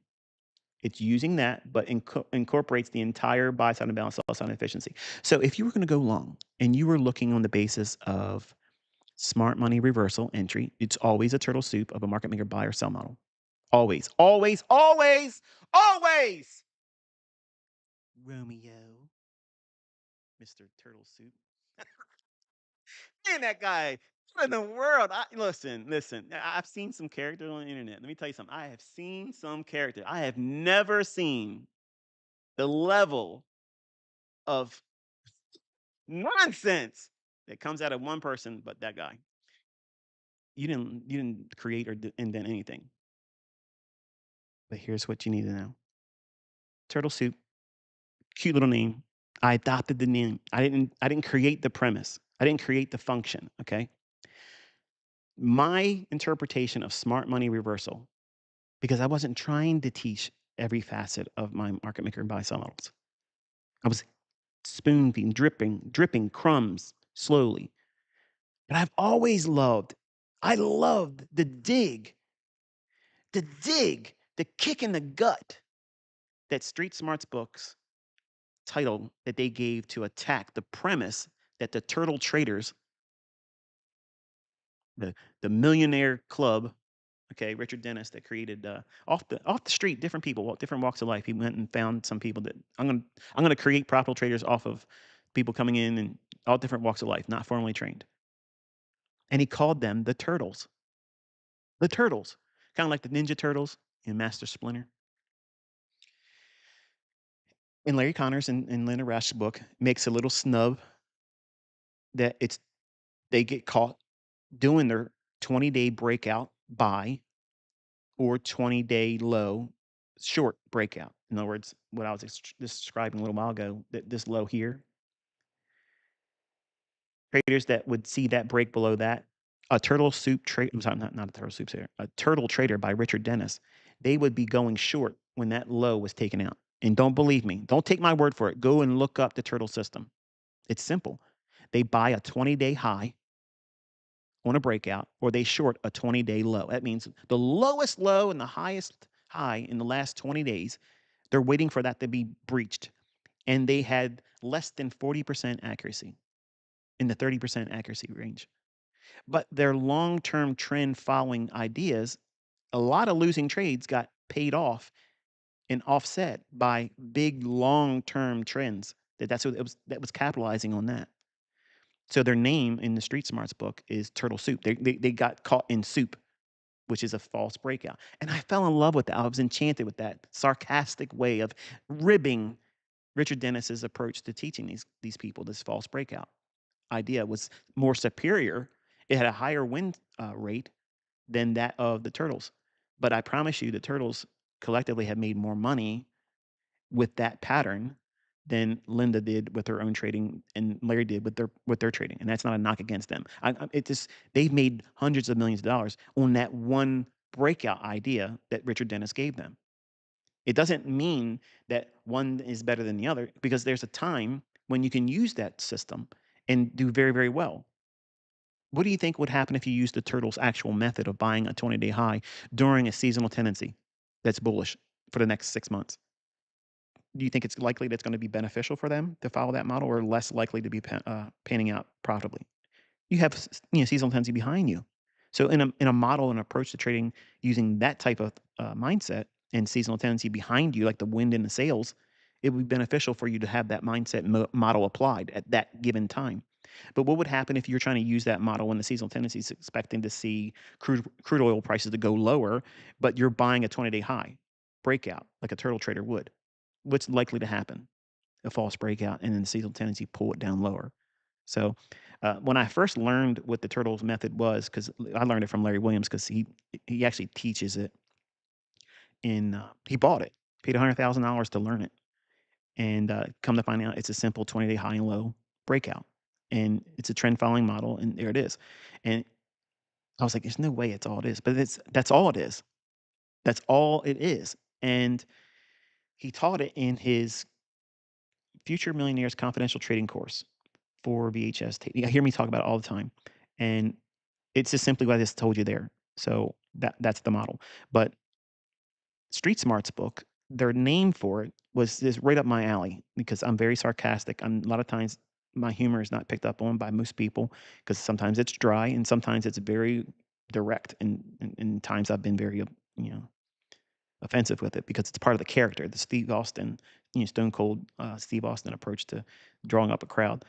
I have a big enough crowd, so I don't have to act like that anymore. So when we have the market enter into the actual buy program, and again, for definition purposes, because I know you're doing mentorships and you want to make some money, the idea is this: once you are in the part of the market maker buy model, you want to encapsulate where my stuff is going to form. Where is it going to form? Not when. I'll tell you when in a minute. Where is it going to form? It's inside of the previous daily range high and low of a market maker buy model, and you have to find the 70.5 level of that range, which is what we already identified, and it happens to be just right at that high right there, which is the reason why I told you to focus there back in September, October timeframe. Go back and watch those videos. Go look at the posts. Go look at it because that's what I was doing. I'm not cherry picking. I'm not form fitting anything. I'm telling you what I'm doing, why I'm doing it, how I'm doing it, so that way you can study it going forward and adopt it as part of who you are as a trader for free. So inside of this range, all I'm shading here is the same range from that opening price. Once we ran through that low and it came back to that opening price and went higher, that's validating that that was a stop hunt. If everything is true, now listen, this is the if then statement or the syntax of the algorithm that you should be thinking like when you're looking at price action. When we're looking at things that derive the outcome that we're hoping for, being profitable, if we're going long, we need to know where we're going to enter and how will the underlying order flow prove to you that it's bullish without looking at level 2 stuff, without looking at horizontal volume, bars proving yesterday's news exactly what happened, because that's what it is. That's what you're doing. When you're looking at these volume things, okay, whether it's vertical at the bottom of a chart or they turned it horizontal because it looks cooler, It's cool. It's telling you the same information. Yesterday's news. It's old stuff. Are you going to be able to pick the right bathing suit tomorrow's beach trip based on yesterday's weather report? Who does that? Are you going to dress for rain because it rained yesterday or 2 days ago? And you're going to wear your rain jacket and galoshes tomorrow because of that? Nobody does that. Nobody does that, not in a sane mind. But that's exactly the equivalence of what they're doing. They're looking at old stuff and assuming that that has relevance to right now. It doesn't. Right now has relevance to right now. And you need to know what the weather is going to be tomorrow based on all the barometric pressure. Okay. So here we're inside of a range that has a high probability of sending price higher to the 70.5 level. And now we're going to be looking for footholds. We want to climb this rock surface up to this high. From this low right here at that opening price, we believe it's going to start gravitating towards that high because it's 70.5 of this entire range. That high down to the low that formed. So now you're a rock climber. You're bullish. You don't care how many orders are sitting below the marketplace. Oh, there's an iceberg order right here. Look at this. Look at this. ICT's going to get wrong. Watch this, guys. We're all in our little circle jerk right now, and we're going to prove this. We're going to well, that failed too. We'll get it next time, ICT. We're going to get you next time. The bottom line is you're going to look for all of my PD arrays to form, all of them.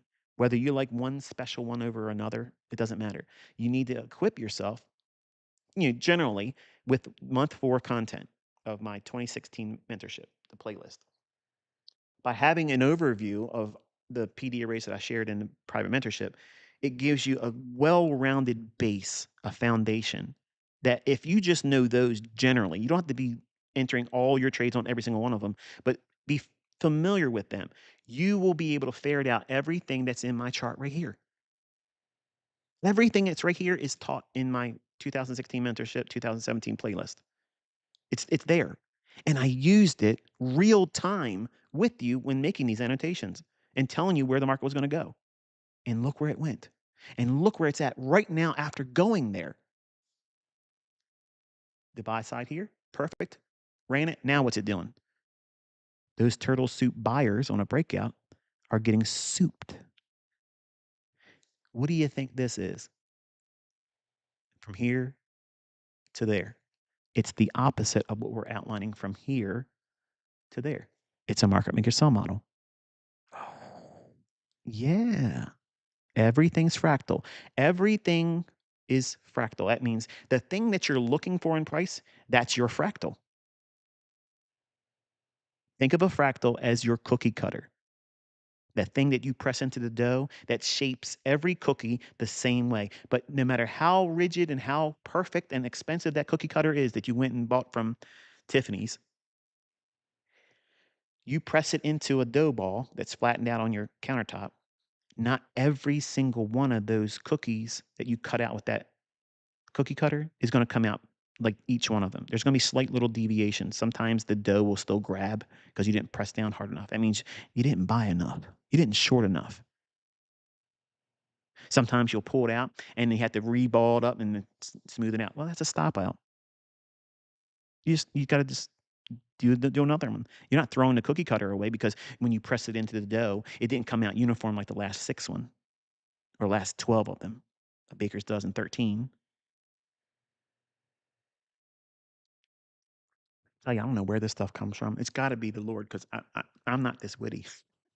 But we have the buy side and balance, sell side and efficiency and order block here. It trades down into it here. Now the wick is allowed to do the damage. This is what I teach in my ideas of order flow.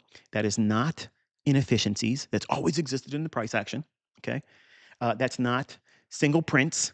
Okay, Stadelmeyer, whatever. These people are. Go and look. Please go look at everything that everybody says that I'm copying. Go study all that stuff. Go study it because that way you will know what I'm teaching superior to that. It's superior to it. And you'll know without any doubts that you are learning from someone that's telling you the truth. I'm gaining nothing by doing this. I could be making millions of dollars teaching it. But I want some of you that send me emails asking me my opinion about these things, go study what these people tell you, and you're going to see what they're saying is full of crap. There's no truth to what they're doing. They just expect you to have a TikTok mentality and believe, oh, there's been 50 people say this about ICT, so it must be true. It must be true. Okay. The bodies are allowed to stay in the upper half of a inefficiency that I call as a fair value gap. Nobody, Chris Laurie included, and the guy that he will never name that he learned from, ever taught it that way. Ever taught it that way. The wicks are allowed to do the damage. That means they can traverse down below the midpoint of that fair value gap. The fair value gap is this candlestick high, this candlestick's low. That's why it's shaded in that blue area right there. Dividing that in half, okay, and you get that little line to appear when you toggle that box. That's the halfway point. So if we're looking at an inefficiency or a wick, it's always called consequent encroachment. Consequent encroachment is the midpoint of an inefficiency or gap. If it is a candlestick like this one here, or these two, that's a bullish order block. The middle of that is called mean threshold. Same underlying premise. It's a midpoint of a distinguished range of price action. The two disparaging uh, classifications is one's a inefficiency or gap, and then the other is a delivered range. It's one candlestick or consecutive candlesticks that comprise a order block. Order block theory is mean threshold for halfway points. Anything other than an order block, it's going to be an inefficiency or gap. That means consequent encroachment. That's just simply for language purposes, to that way I could teach my kids, and that's why the names are given to it. I knew what I was doing with it. I didn't need a name, but for me to be able to teach my kids, I had to have a language, and that's the language I force everybody to learn. So it's supporting bullish order flow because the bodies are allowed to go down to the low, below that midpoint of this gap, but it doesn't close below the midpoint. You see that? So every single time it does this, boom. Let me zoom in because I really, really want to drive this home. These are things that need to come off my chart first, but watch, folks. I mean, this is fun. There's no algorithm. Level 2, baby. Level 2. I'm on a totally different level. I'm way past level 2. I'm on my own level, okay? And I'm sorry, but there ain't no measurement for the level we're on. This wick drops down and gets real close to this candlestick's high. Now, when it's bullish, what did I teach you? The best case scenario, okay, in everybody's ideas of inefficiencies is it completely closes in the inefficiency. That means this candlestick's high right here. It would touch that, a la Chris Laurie. Okay. Does it touch it? No. Look real close. See that? It doesn't touch it. And say, that's what I want. That's what I want, folks. And this level here is the consequent encouragement right there. We'll darken it up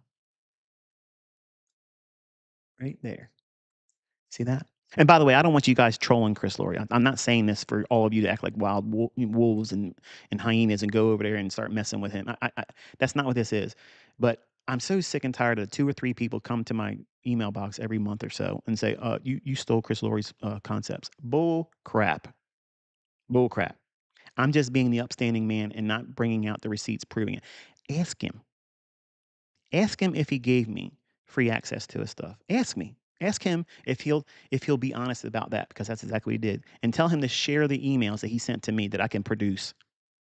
I can produce all that stuff. I'm just not that kind of person. I could be wrecking everybody. All these people have all that stuff about me on their websites and their YouTube channels, making money off of it. I could wreck all of them, but I don't lose sleep over it. They need to do those things, and I'm still out here untouched. Consequent encroachment. It wicks down through it. Now, as soon as it creates that wick down here and it doesn't completely close in and comes right back up here, I already know at that point that order flow is absolutely still bullish. No level 2 required. No footprint. No volume profile. I'm not looking at volume nodes, point of control. The control is me. I'm controlling price. I'm controlling it. I'm controlling where this is going to go next. I know it's going to 70.5. I know it is. And yes, Yes, you 20-year-olds, that pisses you off because I sound arrogant. I sound like I know everything. I don't know everything. But at that moment right there, I absolutely know. I absolutely know that everybody else that isn't using what I'm teaching is clueless. You are blind, leading the blind. And that's the facts, Jack, because this didn't deliver all the way down to where it could have, and it didn't. And it closed up there. So now I'm expecting what? We got a new wick. We got a new wick. What do you do with that? ICT. What do you do with that? You measure it. What do you mean you measure it? What do you mean? That sounds silly. Who's measuring wicks? Was it Elliott Wave? Was it the pitchfork crowd? No! That's so silly. Supply and demand. Talk to me. Talk to me about Wyckoff. I'm gonna point something. It's sitting right there in front of you right now. Find it in Wyckoff. Find it. It's not there, but it's where I said it's going to be. Order flows bullish. We're inside of a buy program. It's going higher. Well, how can we trust it? How do we know?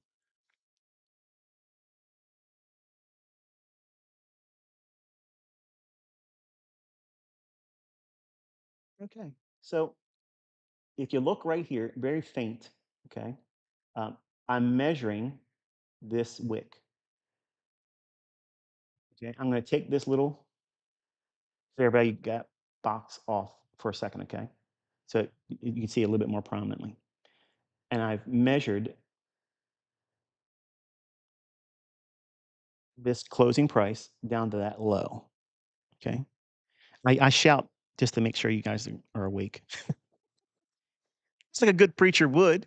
You see the people nodding off in the back pews, you get loud on them, bring down the fire on them. Pay attention or don't be here. It's going to work whether you're here or not. To the close in the low, I'm measuring that. Okay. Here's the lower quadrant level of that wick. When order flow is bullish, but there's an high spirit order right below this low ICT. What are you going to do about that? I'm going to ignore it. I'm going to ignore it. Why? Tell me. Tell me why. Well, because I spent some time teaching that these things,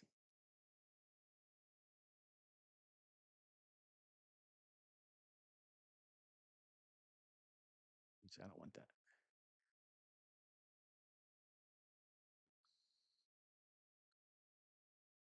There we go. A little bit more punch, more visible.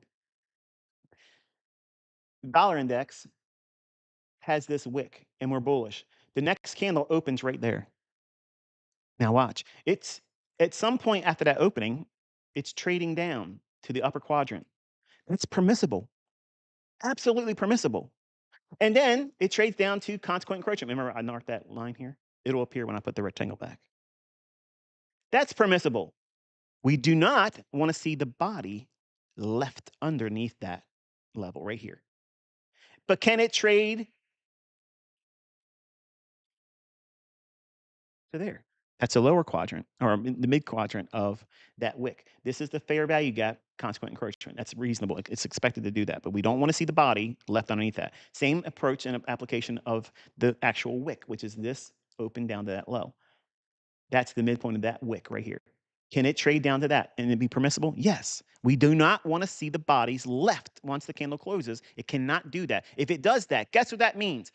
You cut half the trade or close it if you're already long. Oh, you're talking about trade management. Yes, for free. But when I'm long and I use this strategy, where do I place my stop loss? You wait for this. Watch what's happening, folks. Watch. This wick that's diving down where everybody else would be freaking out thinking, oh no, the dollar index is going to crash. It opened here, and now it's trading down. It's getting ready to take out that low. The hell it is. No, it's not. It's just redelivering and filling the numbers. What numbers are you talking about, ICT? Spit it out, man. Here's your lower quadrant. That's as far as you want it to go. And here you go. No algorithm gang. Here you go. Ready? The price level on that lower quadrant is 97.522. Wow. Let's just take a look at the low of that candlestick. Oh, what does that say? Look, you're going to train your attention right up here, okay? Look at that, right? What's the low of that? Holy smokes! 97.522. You can't get better than that, Wyckoff. Volume profile my ass. You can't come close. And I'm hitting perfect. You might as well just call me Mr. Perfect, because that's who I'm going to be from now on. ICT's retired. It's Mr. Perfect, baby. You feel me? And then now what? What happens next? Candlestick opens up here. We got a wick again. Oh no. What are we going to do now? It's it's trading down. Look up where it went. Look where it went. Yeah, look where it didn't go. Look where it didn't go. It didn't go to consequent encroachment of that bullish fair value gap.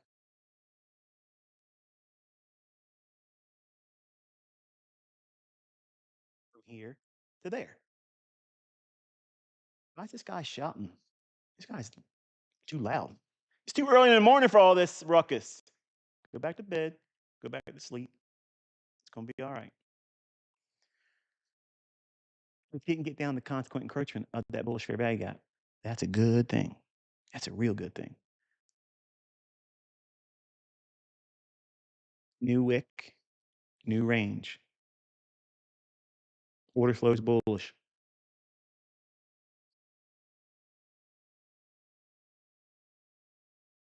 Rules to this stuff, folks. There's rules. Main one, there's an hierarchy. You're inside of this PD array on the daily chart. This is a bullish fair value gap. It can traverse down in the lower half, only wicks. But as soon as we place one down here like that, we have now limited the order flow in a way where we can see what's permissible and what's not. The next one opens up and trades down, goes right to the lower quadrant, only to the tick. On such a thin instrument like the dollar index, what? That's diabolical. There's no algorithm though. There's no algorithm. That's buying and selling pressure, folks. That's buying and selling pressure. There's no doubt about that. You can see it clearly. New wick, grade it. Consequent encroachment of the wick and watch consequent encroachment of the bullish fair value gap. This is too much stuff, man. Give me an indicator. Go somewhere else. There's no Mickey Mouse mentorships here. This is all technical science. It fails to touch the consequent encroachment of the bullish fair value gap and trades to the consequent encroachment of this new wick, which is the range. We have to measure that. So what intel is it giving you as soon as that close right there happens? It's bullish. It's real bullish. Why? Couldn't get down to the low to close it up. So Chris Lurie, sorry. Then we get another wick, drops down perfectly to the tick that nobody ever talked about. Sorry, no pitchforks there, buddy, Mr. Jason. And then what it creates this close of this candlestick right there. Where in price action do we have another supporting event that supports that we have now staged another rallying point? What do you see here? Right when this candlestick closes, what's in place in price action? This candlestick's low, this candlestick's low, and now this candlestick's higher. So this is a swing low. Anything at this candlestick's open to low is a good buy. It's a discount. It's a real good buy. And then we open up on a new week up here. Boom. So now I'm gonna have to speed this up a little bit because we still haven't even got off of the dollar, and I got a couple other markets to talk about, and I got to do it in 30 minutes. So come on, ICT.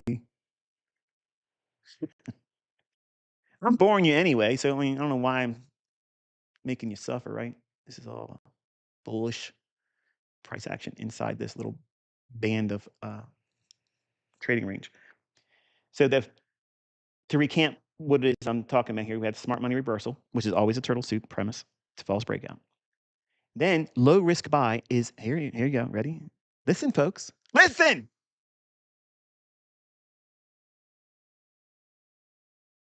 Low risk buy is always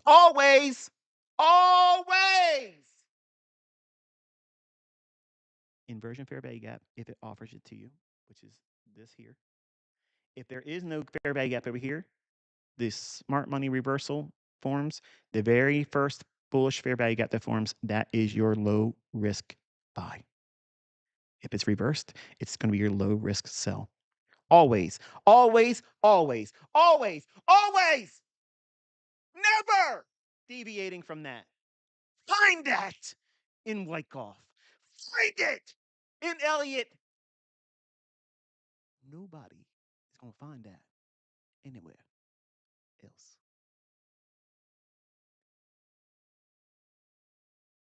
First stage accumulation.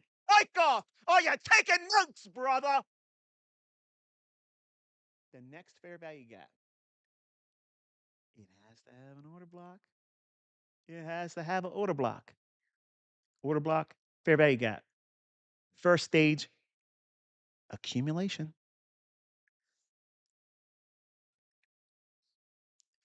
Low hanging fruit, 70.5, and that buy side, and that inefficiency I told you about in September and October. It delivered to it perfectly. I'm probably scaring the hell out of some of you people that are brand new. Good. I want to make sure you're paying attention. Here comes your unicorn. The biggest run, the strongest run in a market maker buy or sell model. Here it comes. Ready? Well, look at that. What do you see there? What do you see? Inefficiency. Split it in half. Beautiful. Once it clips it, does it close inside this inefficiency? No, it closes up here.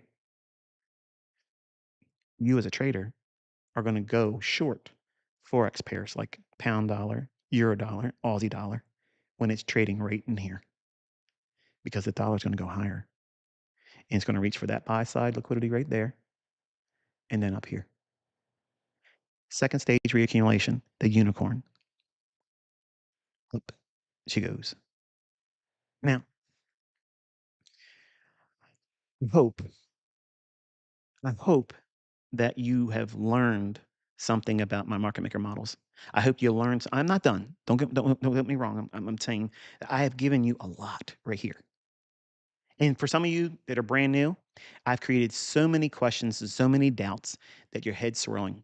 And the fact that I shouted during this presentation makes you uncomfortable. You're probably a little bit nervous and you probably don't want to come back. Trust your gut. If I'm not the right person for you, go somewhere else. I promise you, you'll be fine. But for the people who've been with me for a little while and you've been warming up to the idea of looking for market maker buy models and sell models and looking for the details that you can't find anywhere else, I just pulled back the veil. Sauce. Real saucy, right, kid? So anyway, obviously, we're looking at this liquidity in here, but we have to measure if this is a market maker sell model in here because this run to that liquidity we talked about back in September, October, it's hit it. Now we've pulled back. Using that same logic, man, to the tick, this guy, yep, to the tick, to the tick. All right, so we have this low, which is going to be perfect textbook market maker sell model draw on liquidity. Do we require perfect? No. So how do you classify low hanging fruit? the easiest level it's going to get to in the market maker sell model. That low up to the high, and then you're going to be marking the 70.5.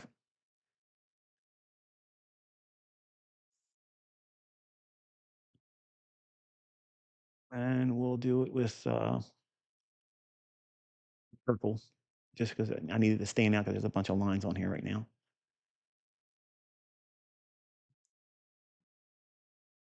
That didn't do it right. Where's it at?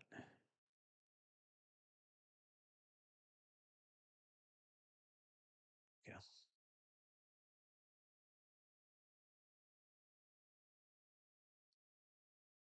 Just in my eyes, I'll tell you. I miss more than anything the youth in my vision because it just it ain't what it used to be. But here's 70.5. That means it's the low up to this high. That's the low hanging fruit. So in other words, up here, and grant me a little bit of latitude here, folks. I think I've earned it. The retracement back in here, which is reasonable, would be this level here. We've did that. Now, if we close below it, it indicates that we're likely to dig into this eventually. Doesn't mean it's going to be a straight shot. It just means that I would trust that it's likely to continue doing that. Okay, so hopefully it makes a little bit of sense for you. All right, now finally, oh my goodness, finally, ICT gets to euro dollar. All right, so euro dollar. I got to go through a bunch of this stuff real quick. I apologize. It's going to seem really probably disrespectful in terms of the amount of time I spent on dollar, but it wasn't just teaching dollar. I was You're basically quantifying and qualifying all the things I said in September and October that delivered into your charts too, real time. I had no control over price, but you see it in hindsight now. And I taught you how to make models, how to use parts of a market maker buy and sell model as your fractal. What does that mean? If you're a turtle soup trader, you're using smart money reversals as your entry mechanism. That's the premise that you're trading under. That fractal part of a market maker buy model or sell model is the smart money reversal. The low risk entry, okay, that is a inversion fair value gap or first presented fair value gap after the turn or the curve begins. Okay. So it's one or the other. If there's an inversion fair value gap there, you use that one. If it's not there, you're going to take the very first fair value gap, and that's going to be your low risk entry. That's a fractal. That's the cookie cutter of that model or that market maker buy model. It's one little piece of it that you're using to frame the whole idea why you're taking a trade. Or you're waiting for first stage reaccumulation. I'm sorry, accumulation or distribution. If you see that form and you missed it, or if you really want, a lot of ammunition behind your next setup, wait for it to deliver. Let it pan out. And then the first retracement back down into inefficiency is going to be what? Second stage reaccumulation in a market maker buy model. That's the unicorn. That's the big bang for your buck. That's the setup that just goes off to the races. And it's so fun. It doesn't wait around. It doesn't delay. It's just real quick and it runs to that liquidity. Each one of those is a cookie cutter. Each one of those is a fractal part of the market maker or sell or buy model. Each one of them is a component. You need to be aware of all of them if you're going to be using the turtle soup idea of entering at the smart money reversals. Why? Because you will have more conviction behind holding the trade because you know every stage of my market maker model. And you won't be scared when it's retracing against you. You know what it's going to likely do. If there's wicks, grade them. If there's inefficiencies, grade them. Consequent encroachment should be respected. The bodies are allowed to only stay in the upper half of the inefficiencies or gaps or wicks, but they can traverse by their wicks down lower and scare you. If you don't have this logic, you'll get nervous and close trade. But if it drops a body below consequent encroachment of any one of these PD arrays and you hold a position that affords you to do so, cut half the position. Simple. Simple. But as soon as that dollar index, I forgot. I'm sorry. Let me go back. See, this is where I would have edited and pretended like I was still in the chart talking about it if it was a pre-recorded video. If you entered long here and your stop loss is below the low here and you're that working class hero model trader, As soon as it creates this swing low here and this candle closes, your stop loss can be brought up right below that low. And now you've locked in whatever that profit would be. Unrealized potential paper trading profit, right? Hint, hint, nudge, nudge. So same thing here. Once this creates a swing low and it rallies up, then you can move the stop loss from under here up to there, because second stage reaccumulation on a market maker buy model should ever, never, never be traded back down through once it forms. If it does, you're wrong, and you want to be stopped out. You want to be out of it by then. Second stage reaccumulation on a market maker buy model never gets a stop hunt on it. Never. It never does. If it does, you're on the wrong side of the marketplace and you want to be out. I said it twice now, so that way you know. That means it should be written down in your journal. Second stage reaccumulation in market maker buy model never has a stop rate on it. Second stage redistribution of a market maker sell model never has a stop rate on it. Never. It's too one sided. It's in a hurry. So that way, if you're positioned ahead of it, that means first stage accumulation, low risk entry, or you were fortunate enough to trade turtle soup long, it helps you manage where your stop loss is. And that's many times why you see me put stop losses in places where I know it ain't going to go. Why is he so confident that it's not going to go? Because I'm using this logic. I'm using what I'm teaching you here, but you don't want to take notes. You don't want to test it. You don't want to go back and look at your charts because that takes time. There's too many football games on ICT. You don't understand. I only got 2 days a week. I had the same days that you have. I stayed up and went to work with 2.5 hours sometimes no sleep. Worked 13 hours, came home and did it all over again. Dr. Pepper, Mountain Dew, all the worst things to be drinking, but I was filling myself with caffeine because I wanted to learn this. I found the energy. I made the time to do it. So please don't complain to me. Don't talk to me about what you have against you. You have what you're permitting against you. Okay. So now let's get euro dollar so I can get done. I gotta eat some breakfast, man.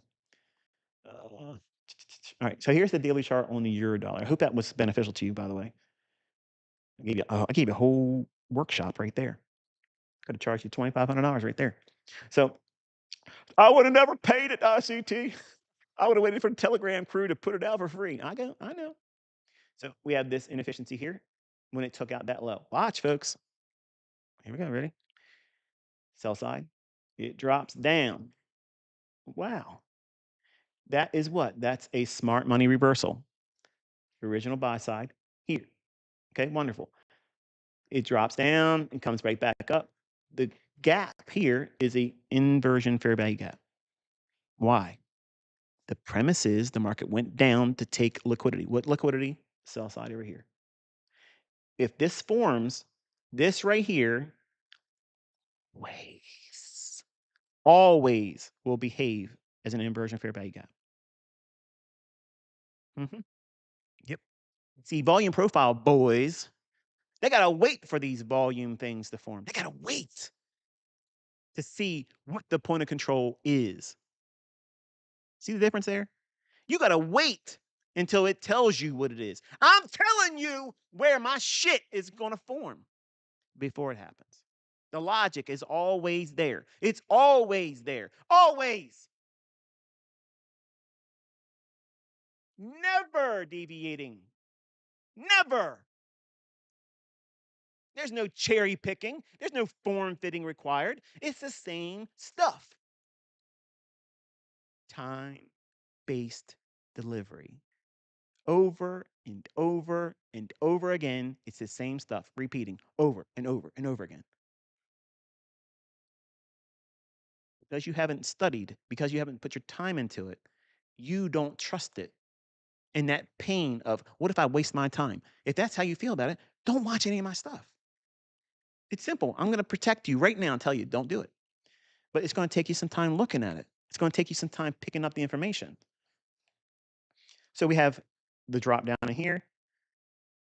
First fair value gap there. You can buy that. That's institutional order flow entry drill. That drop right here. Rips another one here. Order block, draw that out. Hits it again. All time distortion. And then it rips higher. buy side imbalance, sell side inefficiency. Second stage, reaccumulation. First stage, accumulation. Low risk entry, smart money reversal. Original consolidation or the opposing buy side liquidity hits it. Then it drops down. Okay. High to low.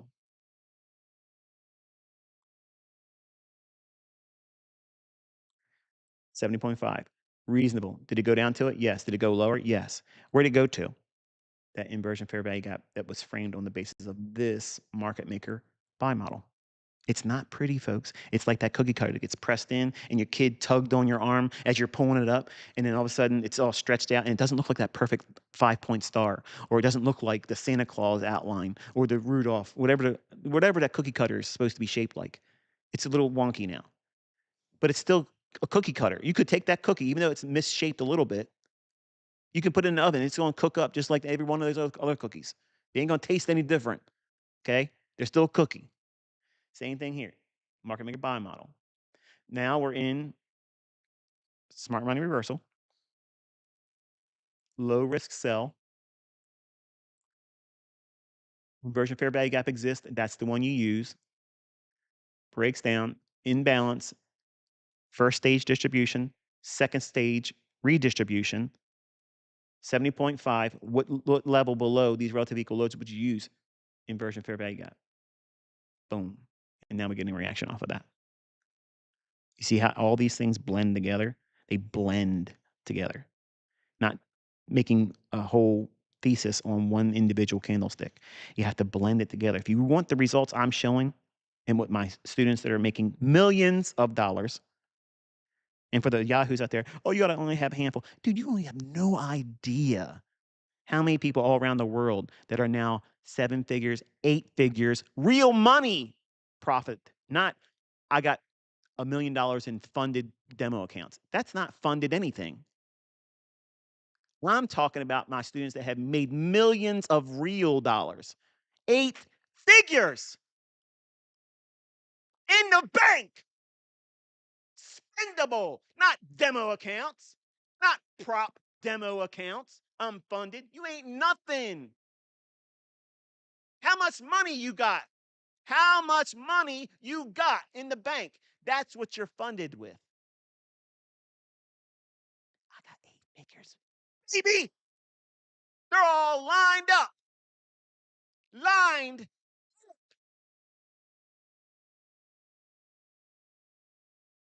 And they're all using this stuff. This stuff that doesn't supposedly work. Supposedly it's rebranded. I'm making a mockery of all that stuff today and having a lot of fun doing it. So, anyway, you want to blend what I said about the dollar index with the euro here, and you'll be able to see a lot of the things are just a mirror image. Everything's a mirror image of what was called for, and what was delivered in dollar is going to be the mirror opposite on euro dollar. Quickly moving on into, because I have a lot of markets to cover and I only have a little bit of time. Here's the British pound or cable, and market dropped lower, had a nice little inefficiency there, hit that. This wick, before this candlestick formed, this was the lowest reaching wick. So you want to grade that. Okay. And in here, you can see how the bodies were unable to get to the high end of it. They wick through it. It's a little bit of something to measure of like a time distortion where it can color outside the lines a little bit, but you have to do what? If you're short, you would collapse half your position and look to another future PD array to reestablish that same portion of your trade. No inefficiency here, but we do have a wick. You can grade that if you want, but it breaks lower, trades back up into this, which was inversion. I don't have these levels on here because this is the first time me pulling up cable since I put all this stuff on the chart back then. All this stuff here would be anchored to this inversion fair value gap. And you can see, I'll draw them real quick. While dollar is bullish, cable or pound dollar is going to be bearish. And you want to do this on your own charts. Get your own evidence. If you zoom in here, you can see consequent encroachment, Can't get to it there, can't get to it there, and the bodies are left even outside of that inversion fair value gap. So that is what? Is that bullish or is it bearish? Or really, really bearish? Really, really bearish. And sell side's below here, and it tanks down into it there. So cable was actually very nice in terms of what it was willing to do and what the difference between that. Why is cable a heavier sell or short? Or why was, let's say it that way. Why was cable a better short? If you look at the euro dollar, look, get a mental picture of this, okay? And then look at euro. See how tight the declines were? Very stunted. In other words, they're not allowed to just really reach out and stretch like you're stretching pasta out and making noodles and whatnot. It's not given that much opportunity to move lower. It's real tight and stilted. Whereas you go back to cable, it's allowed to rip lower, rip lower, rip lower. All the down close candles are much larger, much more prominent. So it's not just simply enough looking at old highs and lows for SMT studies, but it's also how much, if there is no SMT, how much are the individual candlesticks allowed to trade and elongate when you're looking at one directional ideas. For instance, if dollar's bullish, euro and cable should drop. And if there is no identification in SMT, in other words, if you can't ferret that out in price action, then you're forced to only look at the delivery of price. How much are the daily ranges being, or if any time frame, it's not just simply limited to the daily chart, but what the individual candlesticks are in deference to the time, or not time, but the direction. For instance, if you're bearish on Forex pairs like euro and cable or pound dollar, while the dollar is bullish, you want to be looking at the down close candles in the two. So if there is no SMT and you can't figure it out which one's the weaker one, just simply look at how much of the ranges are allowed to perform in euro and cable. And the one that has larger, more prominent down close candles, that's indicating that that's the one that's the weaker one. So the next sell side opportunity that you can draw down into, use the first premium array that forms and get short there and just ride it out. All right, so that's the business there. I was asked about crude oil. I don't do much with crude oil, to be honest with you. Um, and I wouldn't do anything with it right now. There's nothing in here that I see as a viable setup. It's just in the middle of an area where I wouldn't be participating. If it did a displacement lower again, like say it broke this low here, I would take the very first fair value gap that forms and make a run for these relative equal lows. That's the only thing I would be willing to do right now. Anything on the upside, I just don't. I'm not interested in that. Wouldn't take anything on it, but I would want to see something kind of displacement lower, as long as it doesn't take out that low yet. So displacement lower, the first fair value gap that forms, I would venture to study it. Okay, let's say it that way. I don't want to encourage you to take a short, and if you get hurt, and you can come back and yell at me. But that's what I would see as a setup that would potentially be there for me if I were forced. I had a gun in my head saying, trade crude oil or do nothing. You can't breathe. You can't exist without doing this. Okay, well, I would wait for a displacement lower, fair value gap short that has to form. The fair value gap has to form above this low. And then I would aim for that low right there. And that would be it. I'd be done. So that's my opinion on crude oil. Gold, and I apologize if I'm going too far, too fast, whatnot. Gold, boys over there on the exchange saw my post. Here we go. All right. So if you look at the X post I made, people were asking me what my opinion was about gold. This inefficiency here, I had, let me move it so you can see it. I said, if left unfilled, new all-time highs were likely. So I would have preferred it not to trade down in here. So because it has done that, we may have a deeper retracement in mind, which is why I was telling you when we were over here to consider taking some profits on gold. And then we went all the way down here. We're inside this inefficiency. Yes, it offered a little bit, but it only went up into this sell side and balance buy side inefficiency. It wicked through it a little bit, and that was simply using the quadrants here. So this wick, let me take this off just for a second so you can see what I'm doing.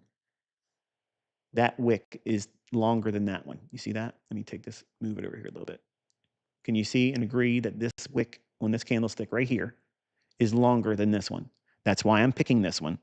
Okay. And now what's the useful information it's providing? Let me go back and show you. When price was down here, it can trade up into this inefficiency, but if it wants to trade beyond that, now this is what you want to have in your notes for when you're having imbalances like bearish fair value gaps or bullish fair value gaps, even the suspension blocks. If the block is formed, or the inefficiency rather, is formed on a wick, not a stubby ended candlestick body. And what would that look like? Something like this. That's a stubby ended bottom candle. Or it could be the opening and low being the same price. That's not what we're seeing on this candlestick here or this candlestick. You see that? It's a wick on both instances right there, here and here. What I do is when I'm below that, and if it can trade up into this inefficiency it's defined with that volume imbalance, you see that? That's why I'm using that area there up to this candlestick's low. That's simply the bearish fair value gap. But if it's formed with wicks, this wick clearly says it's formed on a wick. And then if there's a wick to the left of that that is in the same range that this is being shared in, this wick is not the importance. This wick is the importance. So you want to grade that. Okay. And then this candlestick's upper quadrant level comes in at, I'm sorry, 4249.9. And the high of that candlestick comes in at 4250. So one tenth of a point. That's real good, folks. That's real good. I'm certain that Wyckoff probably had that, and Elliott Wave had it probably in their books too. But then the market goes lower, and then we hit the lower quadrant right here. The high of that candlestick comes in at 4215.1. And what is that price? 4214.0. That's pretty tight. And we're looking at daily ranges. So that's very tight on a very highly manipulated market right now at the time. And then price came back down into the range. I preferred if it were going to stay open like this, then higher prices and trade back up here. But now because we've traded back in here, that right there immediately removes my initial willingness to want to see higher prices. And I would be more inclined to wait and see if it wants to clear up any of this here. Otherwise, there's nothing in here that it needs to trade back into. No PD arrays of importance that I like. It could hit the order block opening of this candlestick price, which would be its change in state of delivery. That would be the last line of defense. If it were to trade down and close below that, then we're probably looking for, a drop below here for sell side. And there's a small little inefficiency right in here. If it were to do that on an exaggerated basis, it could get down into there. All right, so what else? I covered that. Gold, crude oil, I covered the Forex pairs, dollar index, I gave the lecture. All right, and now Bitcoin. I don't trade this stuff, folks, and I see some people making reference that I'm charting it on Bitstamp. I don't know what exchange to do it on. I've always simply used this one, okay? And if there's a better one to do it, I don't care because I'm not going to trade it. But there's your Bitcoin, and I gave you the inefficiency, and I'm getting a lot of hate mail. I guess they think that I'm talking it down. I'm not talking it down, folks. I don't trade this stuff. I don't participate in it. I have no skin in the race, zero. But I know there's a lot of my students that I guess they want to arm wrestle me. And I'm not in here trying to arm wrestle my students. I'm just being honest. I don't do it all the time. But when I feel inclined to talk about it, there's usually a significant price move. And I told you right here that it's going to explore below 100,000. And the technical reasons are all here. And then the one I showed you on the lower time frames. And this inefficiency here certainly looks like it's trying to get down to it. Okay. I'm not causing this to go down. So please don't get mad at me. Please don't send me death threats. I'm not worried about it. I have a lot of brass friends, and I'm not causing it to go down. So if you're a brand new trader and you're losing money, or if you're a present trader that's maybe made a lot of money, and you're looking at how many people follow me and you think that has influence, I might have influence, but I'm not causing it to go down because there's no buying and selling pressure. Okay. I don't believe in that. So you can sleep at night knowing that I'm not causing the market to go down. I'm just predicting that it will, and that's all. That's it. And I've been wrong a couple times with Bitcoin. I still think it's going to go to zero. And I mean that 100%, 100% mean that it is going to go to a point where it's no longer there. Just like pork bellies, you can't trade them anymore. Bitcoin is going to be like that. It may not happen in my life. I'm 54 coming up in 2026. I'm not promised tomorrow, but eventually, I don't think Bitcoin's going to be around. And you can argue with me all you want. I don't care. I don't care. I don't care ultimately. Okay. You can give me all the reasons why because you are emotionally and psychologically and financially invested. I'm not. So I'm objective about it. I don't have no fear of being wrong, and I don't have anything if I'm right. So I'm not trying to talk it down and using influence to make money because I'm short secretly. I'm not. So I really want you to understand it because a lot of the crypto bunch is really, really crazy. Like they not as bad as they used to be, but some of them are just really fanatical, and they assume that I'm trying to create fear, uncertainty, and doubt. What's it called? FUD. I'm not trying to do that at all. I just know that this is a circus act type of market. It's extremely exaggerated, and the few times that I've talked about it, I've called some pretty nice moves.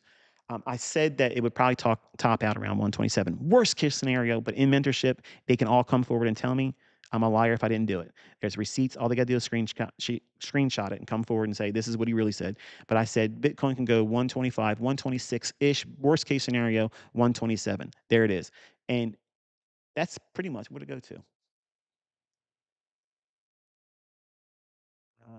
What is that? 126.272. Okay. So behind a paywall, that's what I told students. That's the highest worst case scenario. That's what it would do. And I said there would be a large pool of liquidity at around 75,000. That was sell side. And that was your last real good buy.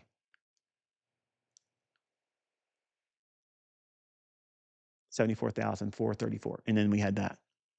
Okay. And I put that on Twitter. You can see that. So it is what it is. Like I said, I don't talk much about it, but when there's a whole lot of potential of a move, then I will. And it's not because I want you to get rich or deny you of profits if you're doing the opposite of me. I'm trying to protect you. That's all. That's all I'm doing. I can just see when there's a great deal of manipulation that's available to them that make these markets. I, I I would feel bad if I didn't talk about it because for years I watched it go on. And even before I stepped out on Baby Pips, I watched these people on Baby Pips pretend to know what they're talking about, and they had no idea what they're talking about. And then when I stepped out there and said, "This is what really goes on," that's why I got popular as fast as I did because what I would say happened, and they saw it, and I was really consistent with it. And when you have people in this industry that are trying to find their position or status or carve out an identity for themselves because they want to sell something, um, people like me, I'm going to catch a lot of that. And that's why the expression is heavy is the head that wears the crown. I don't consider myself the king. I don't act like the king, but I do instigate a lot of conversation. And sometimes the things I say are inflammatory for the purpose of for conversation. I want exchanges of ideas. And I'm not afraid of people saying what I do or don't do is not the right thing because the conversation still invites new conversation.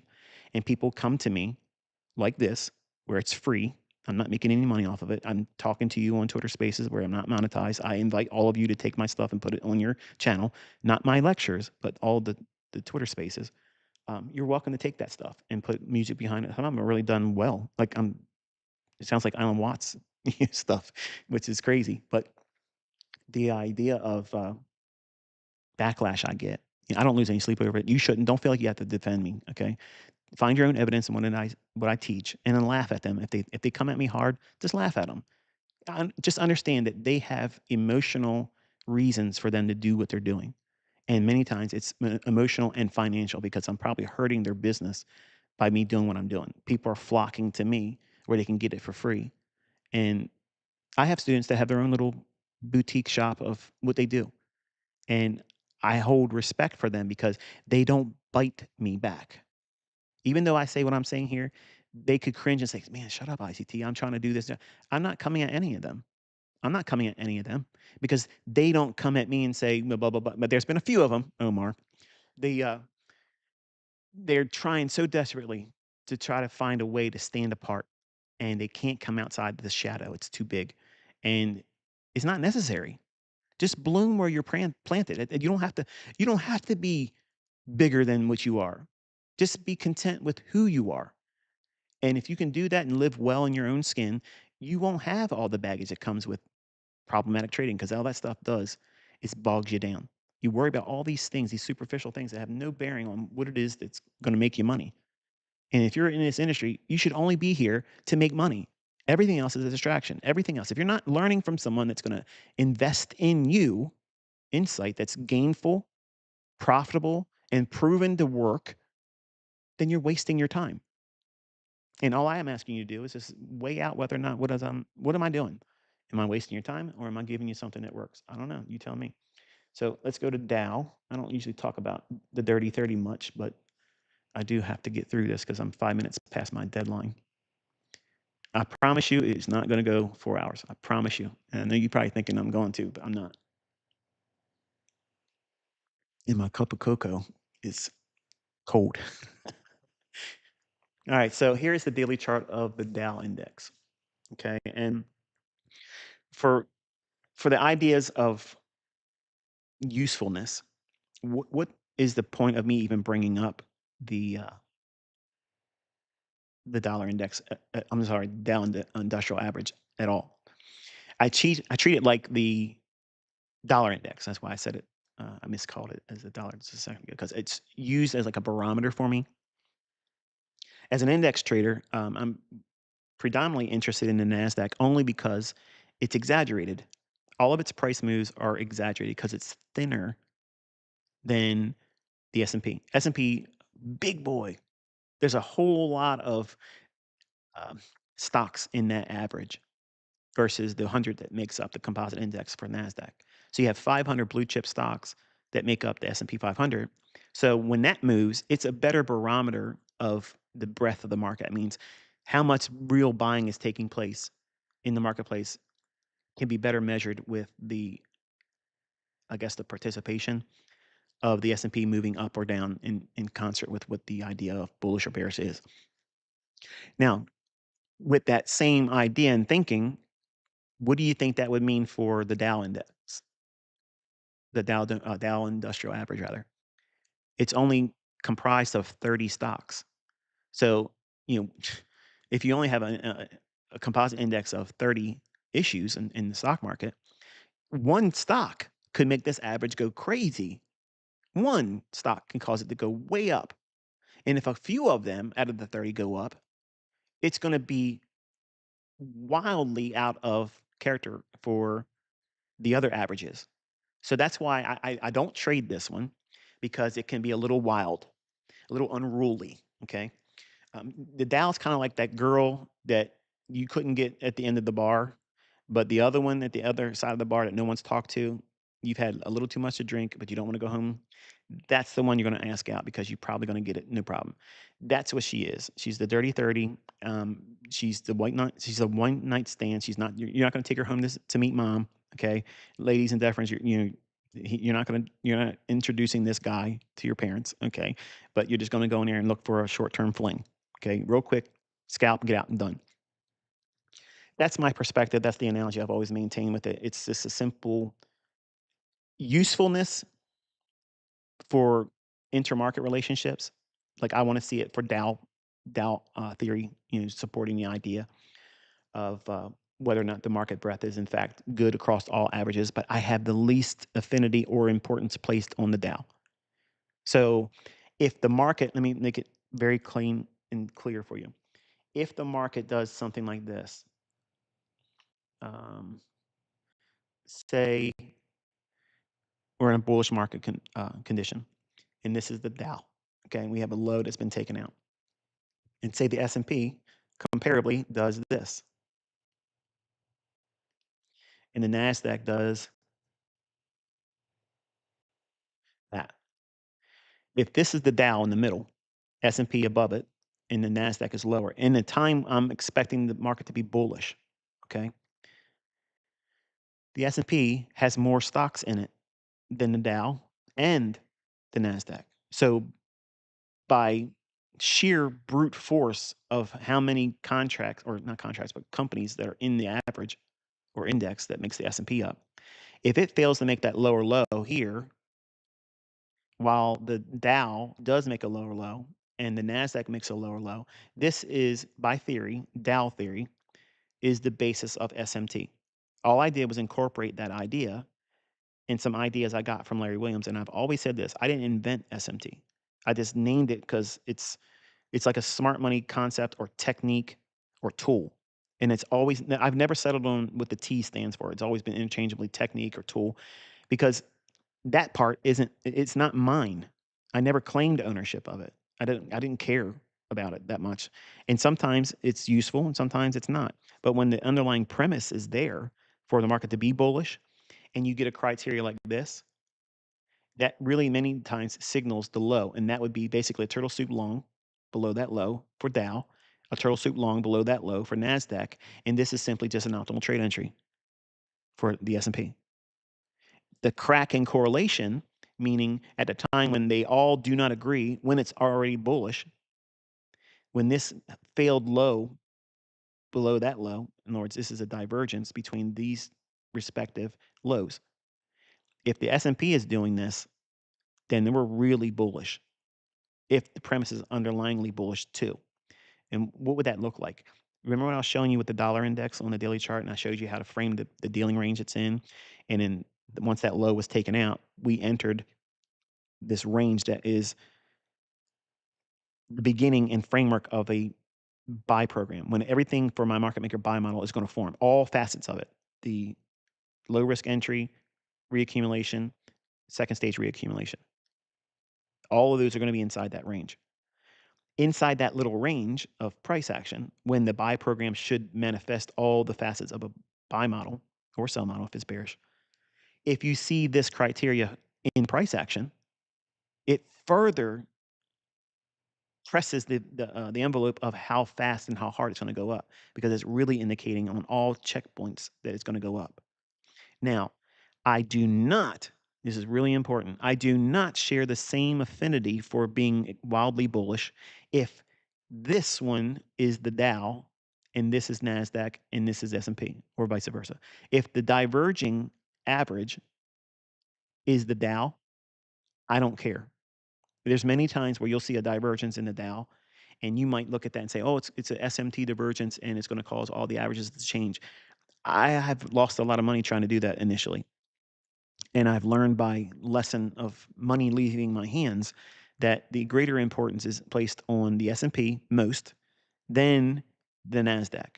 I will take a SMT divergence or Dow theory, converge, all the averages being confirmed with one another. In a perfect world, every low should be matched with the Dow, the Nasdaq, and the S&P. But there are times when one of those averages diverge. And the importance I'm trying to place on an emphasis on is, if the divergence like this is forming when you're bullish and this is the S&P, that's kind of like a loaded deal. If it's the Nasdaq, I have affinity for that one, but it would be better if it would have been in the S&P. Sometimes both the S&P and the Nasdaq fail to do that, and the Dow will make that lower low.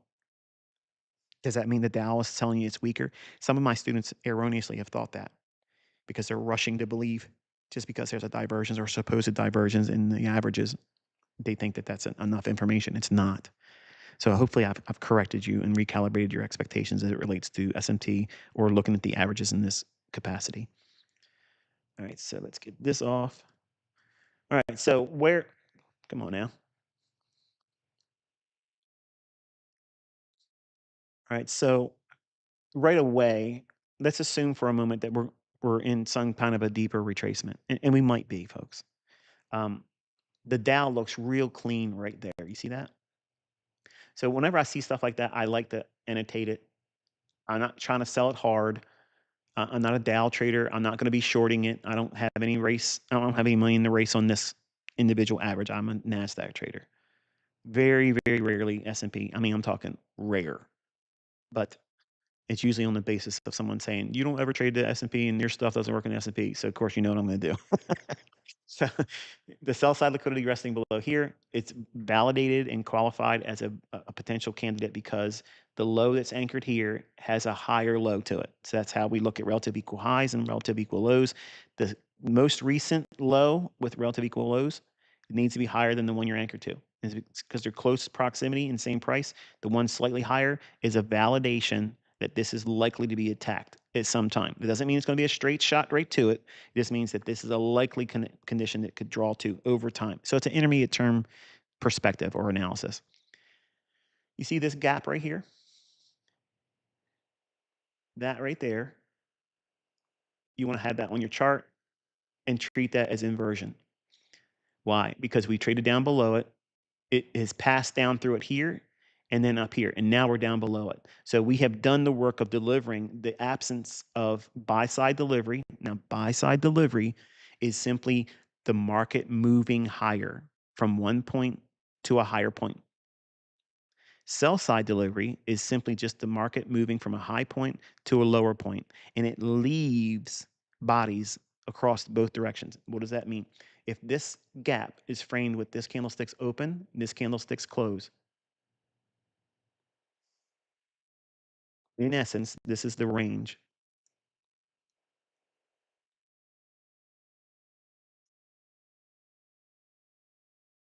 And that could have made $2,500 per head with this workshop here. It's missing. Watch, let me move this out of the way. See, it's got a little bit of a wick here and it's got a little bit of a wick here, but they don't touch. There's no kiss between these two. There's a small little gap. This is a common gap. Okay? Common gap. I didn't invent common gaps. I didn't coin anything for a common gap except for I call it a vacuum block where there's an absence of any real price action there. Zero. Okay? That's a, I guess, imbalance. There's nothing there. Or what was the word I was looking for? Oh, yeah. Chris Laurie said, it's a liquidity void. Okay, well, this portion of movement here with this big up close candle, that's not an inefficiency. I'm sorry, it's not a void. It is an inefficiency. It's inefficient in sell side delivery. It's a buy side imbalance, so it's one sided up move, but it's deficient in having sell side delivery. So it needs to have what? Sell side delivery, which is a pass back down over top of this range. This portion right in here is an actual absence of both buying and selling. Nobody did any trading between this candlestick's wick high and this candlestick's low. There's a real vacuum of any trading there. This is a liquidity void. It's void of any liquidity because nothing took place there. So that's a real improvement in terms of terminology. But because there's no bodies left in these two price points here that I'm framing with the candlesticks closed and candlesticks open there, that right there is a volume imbalance, but it's encapsulating a vacuum block or common gap. Okay. Those are really, really important you understand that. When we saw price drop down and laid the body down over top of this candlestick's close from this candlestick's open, that's these two trend line segments I've highlighted here. Let me make it a little bit bigger in case you guys can't see it well. Thank you, ICT. Thank you. See, I can hear you. You think this is a one-way conversation? It's not. I can read your mind. He's in my mind. So this opening price and that closing price, that frames the volume imbalance. So when the candlestick comes down like this, stops, the next candle opens and stops right there, we have done what? We have delivered sell side delivery. It offered price on the downside. That is not efficient anymore, or yet rather, because it has not offered buy side delivery at all yet, because it went this far, stopped, and closed there, and then opened up here. Well, what about the difference between this candlestick's wick high and this candlestick's low? There's nothing in there, and there's no bodies in between the close and the open of that price. It's a volume imbalance, not volume like you're looking for volume profile. Just because it shares the same word is not the same thing. There's no volume offered at all on a candlestick basis. Okay. If you're not using time based candlesticks, you're not looking at price the way the algorithm delivers it. All these Renko bars and algo bars and everything else you want to call it, range bars, nonsense. Nonsense. And I'm going to flame people up and they're going to be mad. They're going to come at me. They're going to create new videos about me. They're going to come at me in their sock puppet account. I don't give a shit. Okay. I don't care. I don't care. But this is sell side delivery. Now, what does it become? All that done, all that has done is turn this volume imbalance into now a sell side imbalance, buy side inefficiency, or SIBI. What? Yes, it's changing its character. What's character? The volume imbalance now becomes a sell side imbalance, buy side inefficiency because it's only sell side offered. What is it lacking? Buy side delivery. When does that come? Here. Candlestick comes inside the range that's shaded here. It closes. The next one opens, trades down a little bit, and comes up here and closes outside of it. So now we have sell side delivery that looks like this.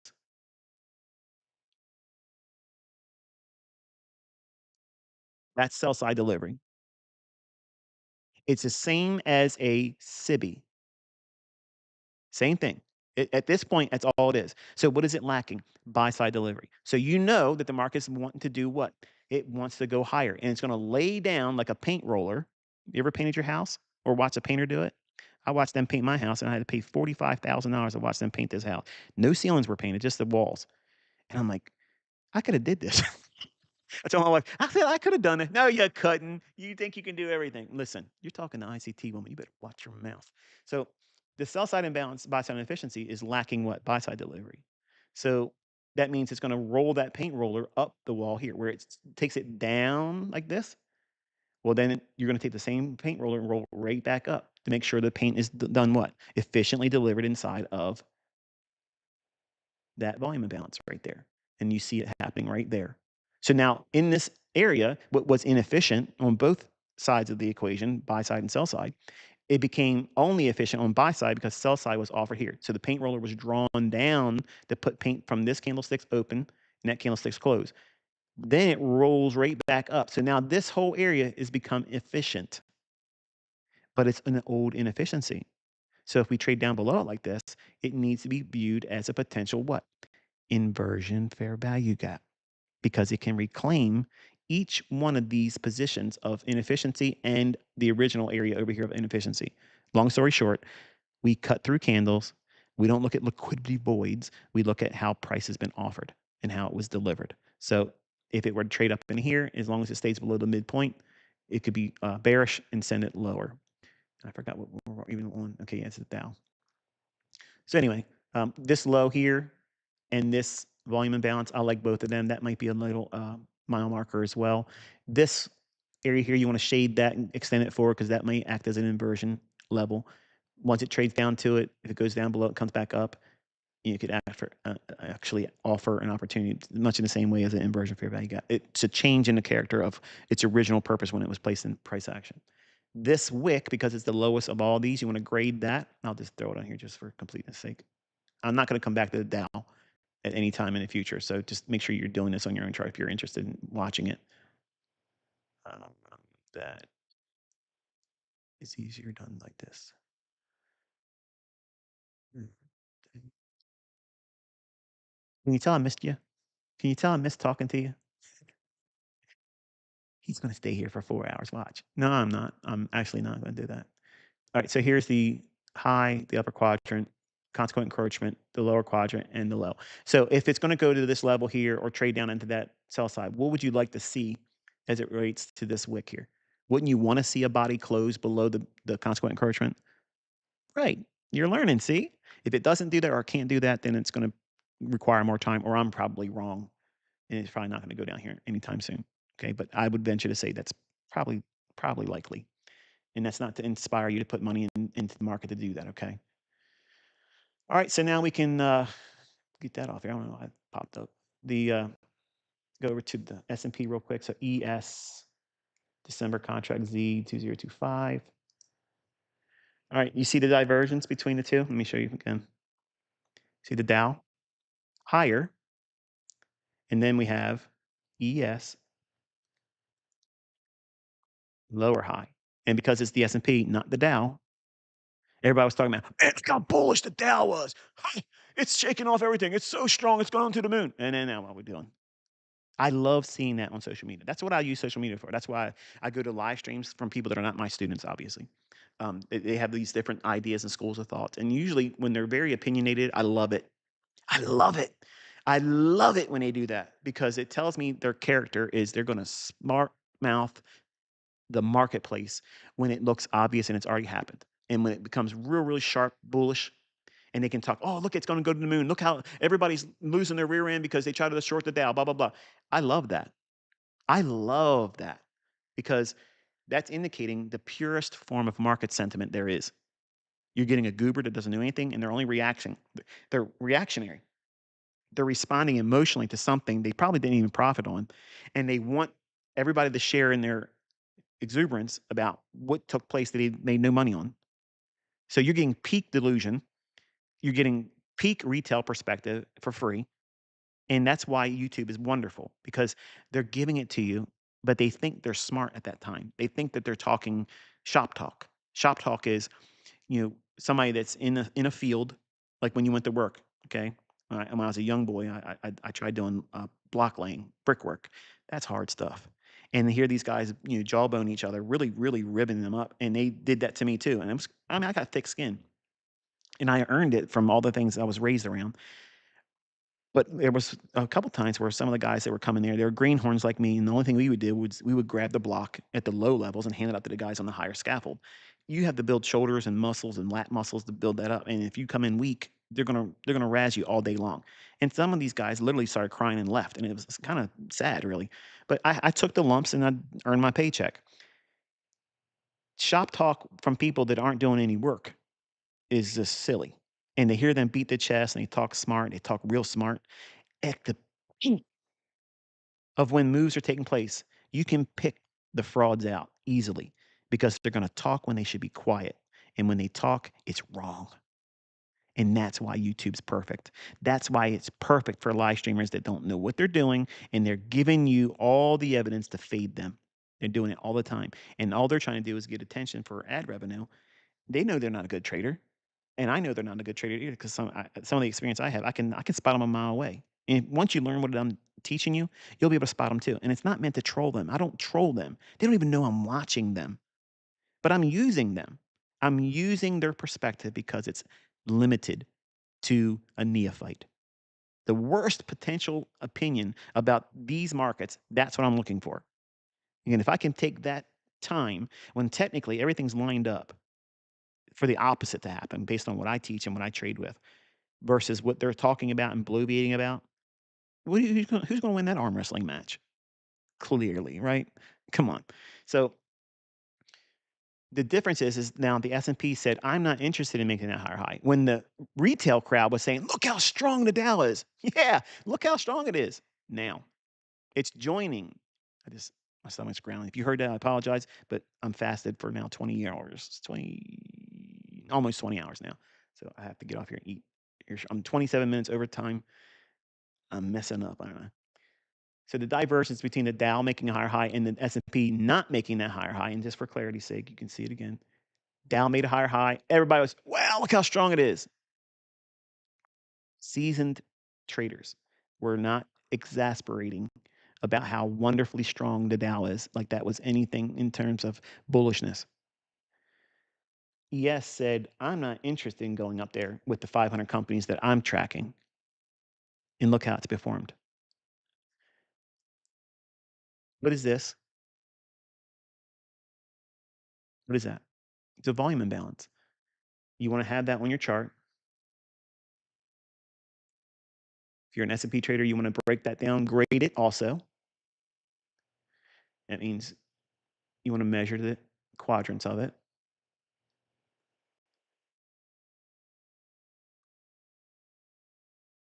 You guys still with me? You learning anything? Probably put a lot of you to sleep. So that's what you would have. And you want to take that and view these levels on a lower time frame chart, and you'll see how the influence is there. Um, Another volume imbalance, you want to have that on your chart. Anytime a volume imbalance occurs on higher time frame dailies, you absolutely want to have that on your chart. And why I'm using the orange shade that I usually use for inversion, this is for your notes. The candlestick here is the low of that volume imbalance. It closed right there, and then the next candle opened up here. So the characteristic is what? Bullish. So if it trades down below it, it's going to act as an inversion if it can come back up and touch it. Same premise here. We closed here and gapped up higher. So that's why I'm shading that color. It tells me and communicating to you if price were to ever trade up into these levels when price was dropping down. If it trades up into those levels and hits a quadrant level, then you have a little bit of a loaded deal. It could potentially send it lower and reaching into another reference for sell side. So we have a wick in here. Um, this is measuring that. So you want to have that. I don't want to take this off yet because I want to keep it on when we go into lower time frames. But you also want to use this one. Why am I using this one? Because it's the longest one in all of these wicks here. See that? Even though it's longer probably by close to low, it's longer in terms of reaching lower. That's how I'm qualifying it. Okay. It's not simply the length of the wick, it's how far the wick is reaching lower. Like this one's definitely lower than that one. You see that? So it's not like this wick could be, and I don't know, I'm not measuring it, but say this one was actually, say, 2 handles longer by range than this one. It doesn't change the fact that this one went lower. That's what I'm referring to, okay? So this low and that low, what does that form? Relative equal lows, right? So there's a large pool of liquidity resting right there.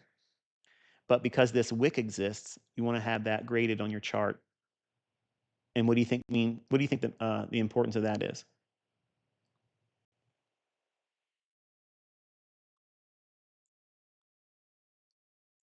You want to see it not close below this 50% level, consequent encouragement, or do you want to see it trade below that?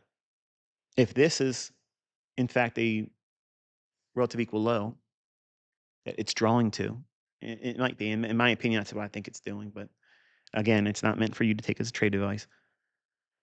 If we get through this wick, there should be speed to close below this halfway point of that wick. And if it can close below that, then it really makes it easy that it's going to go here. But you hold on to that idea. I'm not saying that it needs to close below that for the short to be valid. It doesn't mean you have to close below here to be short first. And I'm just saying that these are all qualifiers to build confidence while price is dropping. If you're short, these are things that would build, I guess, the idea that I would be comfortable staying with the idea in the trade. And they would all be like confirmations, things that make you sleep better at night while you're in the trade.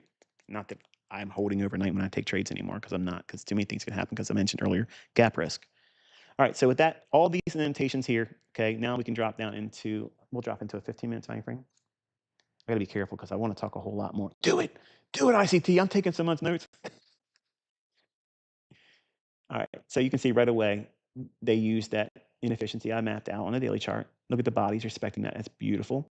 And then we fail to get to it here, and then we leave it. We come back up, hit the high of the old wick on the daily chart.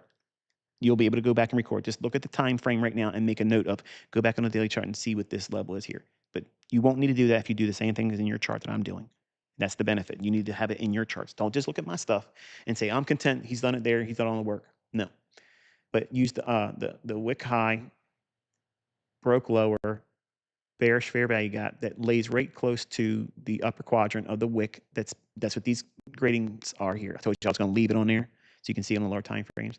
So order block, upper quadrant, beautiful delivery, breaks lower, trades down to the lower quadrant, the low of the wick, and then reach down here. And then we have, hopefully, if it's set right, there should be. I don't think I have extended them far enough over to the right. I didn't. No, I didn't do it. I don't have it set to show on all time frames. I think that's what it is. Let me go out to the daily real quick. These are the things that frustrate me because I wish they would.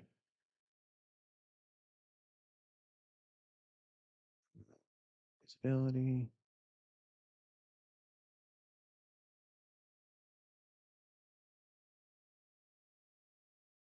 All right, so now we go down to 15 and time frame. It'll be there. There you go. So that's the relative equal lows here, and there's the earlier low. So this is high probability, and then it should speed up below that if it's ideal to get down into that sell side. So that's how I would use that information and how I would map out my chart. And the fact that we have a lower high on S&P compared to the Dow, which doesn't really say that much because again, like I said, the Dow's only 30 stocks, the S&P's 500. All right, back to the daily and Nasdaq NQZ 2025. Here's the business on that. Zoom in. Alrighty. So same same idea really. We have a low. This wick is the lower between that one and this one. So you want to grade that. These quadrants could be impactful here. You want to see it close below consequent encroachment. That's ideal for it to potentially run continuously to that low. Sell side is here. There you go. And same business over here. We had that volume imbalance. I talked about that on, I think it was Monday. Was it Monday or Tuesday? I don't know what day it was this week. I shaded that. It was white. And I told you it would how we use that range. It would be indicative of what we do the rest of the week. And then we traded lower. Sell side's been taken here. Next point of interest is the consequent encroachment of that wick that's being highlighted there. So it needs to close below 24,602 to continuously be bearish. That's how I would view it. All right, and just for a 15-minute time frame peak, my stomach is ground like crazy. Beautiful delivery of consequent encroachment there. Consequent encroachment of that one. Lower quadrant of this. Grade that on your own chart, and then dive deeply. Sell side there. Really nice. That's really nice. I've been sitting here talking to you. I could have been shorting Nasdaq. Anyway, what am I gonna do? What am I gonna do? It's never gonna work again. I missed it. The last bit of business I want to talk because I gave you a lot today. Okay, so I appreciate if you guys don't come at me for rushing through the portions I've done. Just the discussion while we were on the dollar index chart, the things I taught you there was worth your time being here today. I believe, and that's somebody with 33 years experience. But let's go to the daily chart and let's look at stocks just for a second. How might this be useful for stock trading? I have a lot of questions that come to me by way of that. I do a portion of teaching in the 2017 portion of the paid mentorship where I talk about stocks and whatnot. This is kind of like a different approach to a lot of the things I talked about there. So in other words, kind of like an amplification.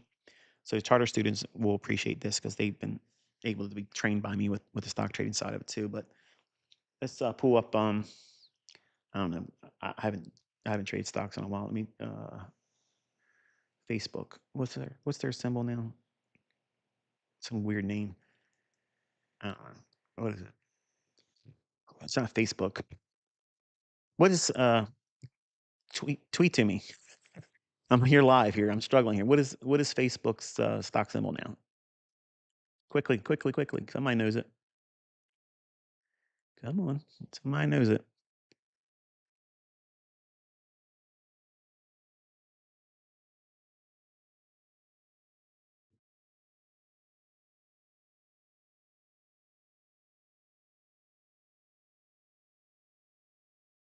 Meta. I think next one is Meta. Meta. Right? Meta. Right?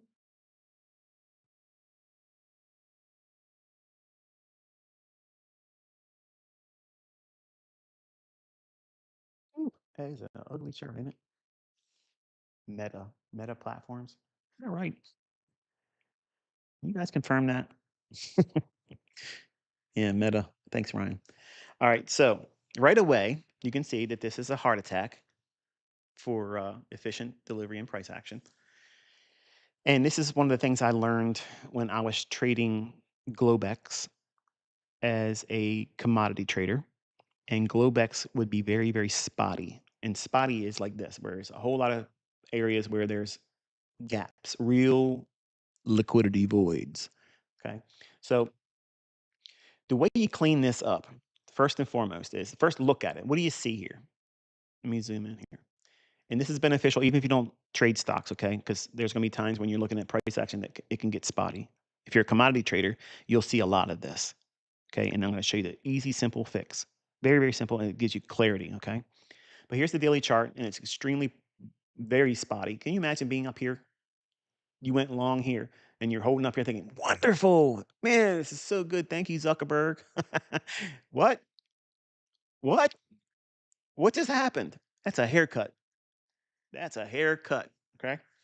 Now, what do you think happened here? I mean, looking at all this stuff here, I mean, wow, that's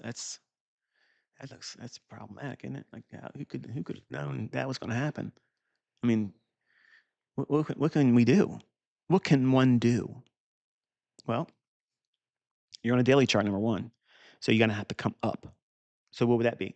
You can do a 2-day chart, a 3-day chart, or you can just jump to the classic 1 week or weekly chart. So you can go to a weekly chart and boom. Now watch the magic. Why? Now, for the folks that are brand new watching me doing this for the first time, yes, yes, I'm outlining it in hindsight. I don't trade stocks, but I do this all the time with NASDAQ. I do it all the time. And I did it for years in the presence of thousands and thousands and thousands and thousands of witnesses that were paying me. And if I wasn't doing it live, they would have crucified me. Okay. I've earned the right to be able to talk like this. I'm teaching you how to do it so that way you can do it. I can do this. I don't need to do this stuff. Old high, that's buy sell liquidity.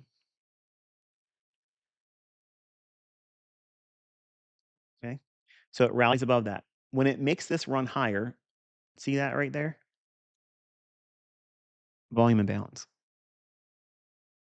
Look how much cleaner price action gets, and it becomes far more predictable than using that daily chart. Why anybody's trading stocks using a daily chart right now is beyond me. Okay. The volatility is off the chain. It's been like that for a while. So you have to have a perspective that's linked to a higher time frame chart. This is where smart money is operating. They're not using daily charts. Look at that daily chart before we went to this time frame. It was a heart attack. You don't know where you're at next. It's opening and closing and opening and closing. Way huge, hundreds of points difference. If you're holding 5,000 shares of Meta, I mean, maybe not some of you doing that, but there's people that are doing that. You know, and you're holding overnight, and you're getting a haircut of 100 points. Wow, like wow, you're getting crushed. But now suddenly, when you see this volume imbalance, same premise. Okay, watch what happens. What we just described when using the volume imbalances on price action. I'm just trying to thicken it up so you guys can see. The volume imbalance, you want to carry these through price action. Sell side deliveries offered. What is it now short on? It's inefficient in what? Buy side delivery. That means price moving back up through this imbalance. So this area here that's highlighted, it's missing both buy side and sell side. Even though that wick is there, there's no bodies in between the opening and closing of that candlestick right there. So by having it extended through, you can see sell side is offered there. But now what is it missing? Buy side delivery. It happens here. The candlesticks are laid over top of that. See that? And then now we leave it, we close below it. Take your reference point right back to that layer right there. That's where it's going to trade up to. Smart money's going to go short there. Same thing I just described in the indices, same thing I described in the dollar index, same thing I described in the Forex market. It's the same thing, folks. It's the same logic. Each one of these instruments have an algorithm that is running with the same logic I'm teaching you. Period. If it didn't, it wouldn't work. I can't take you to a room or a place or a person and they're going to come and be interviewed and say, yes, what he's saying is here, here's the thing, here's the this. No, it's a simple observation of it's controlled. Now, you can get upset about that because you've subscribed to the idea that it's buying and selling randomness, which makes no damn sense to me. Why anybody would ever risk money on something like that? That's like horse racing. How do you benefit from not knowing anything about the other horses? You just have a strong affinity for how well that horse was raised and that jockey won races before. So therefore, it must be a sure thing. Wrong. It doesn't have any basis on the future outcome of that race. So having the criteria that repeats in all instruments, that means it's algorithmic. It's looking for inefficiencies. It's looking for a balanced price range. That's what a volume imbalance becomes when it sells off and lays bodies over top of it. Now it's only what? A SIBI. Then it becomes a fully delivered buy side and sell side delivery when the candlesticks trade back above this range. So it's like that paint roller analogy. There's no paint in here because there's no bodies. The roller comes down across it. Both of these candlesticks bodies are now painting over top of that gap where no paint was when your partner painting the wall missed it. And you come behind him and say, well, I'm going to fix this area because he didn't do a good enough job. I can see some of the wall still. Paint down. And then now to make sure it's ample paint distributed to the wall is framed by these 2 price points, the candlestick's opening, that candlestick's close. The paint roller being applied to the upside now efficiently delivers the paint. So now this area is become a balanced price range.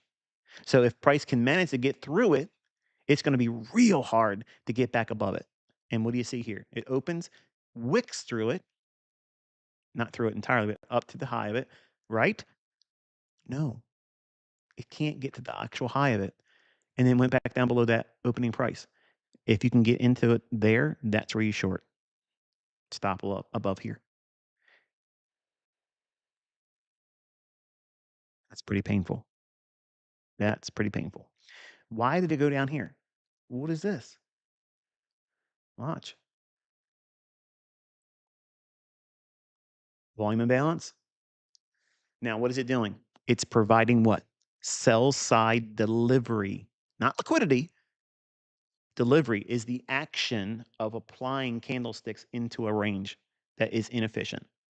Sell side delivery is the movement of price action directional going lower and being printed in candlesticks that are moving continuously lower. Once you define an area like this volume imbalance, I don't want to do that. I want to stop it right there. That candlestick's closed and that candlestick's opening. That's the inefficiency.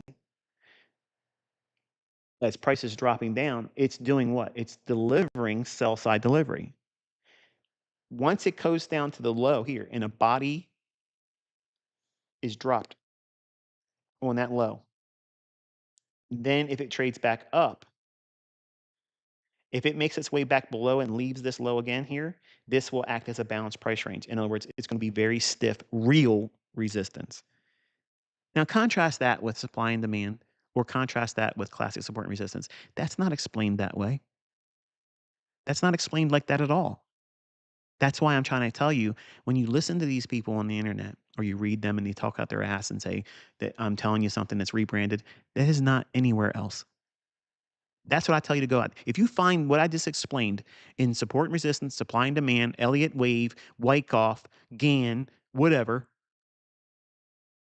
find it just like that in a book before 1996 or in a video documentation where I can find it in circulation because I got tons of stuff, folks.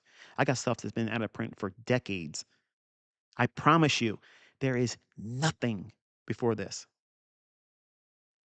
And if you could, it's $5 million, and I'll drive it to your house in a bank check in a diaper. You can videotape it and record it and put it on live stream when I do it. But it's a safe bet because it ain't never going to happen. You can't find it. So, again, for the piece of people that say, why do you even respond to these people? Because AI is watching everything that I'm doing and what you're doing. And because I'm a public figure, the bad information that's being sowed out there is for that purpose. So that way, when you do ChatGPT, or if you go on to Reddit, or if you go on to Grok, the only information that those things get is when it goes out in the internet and does the same thing a Google search does. Google search. You think that I lived in a welfare development. You'd think I was broke and living behind a McDonald's if you believed everything these people said.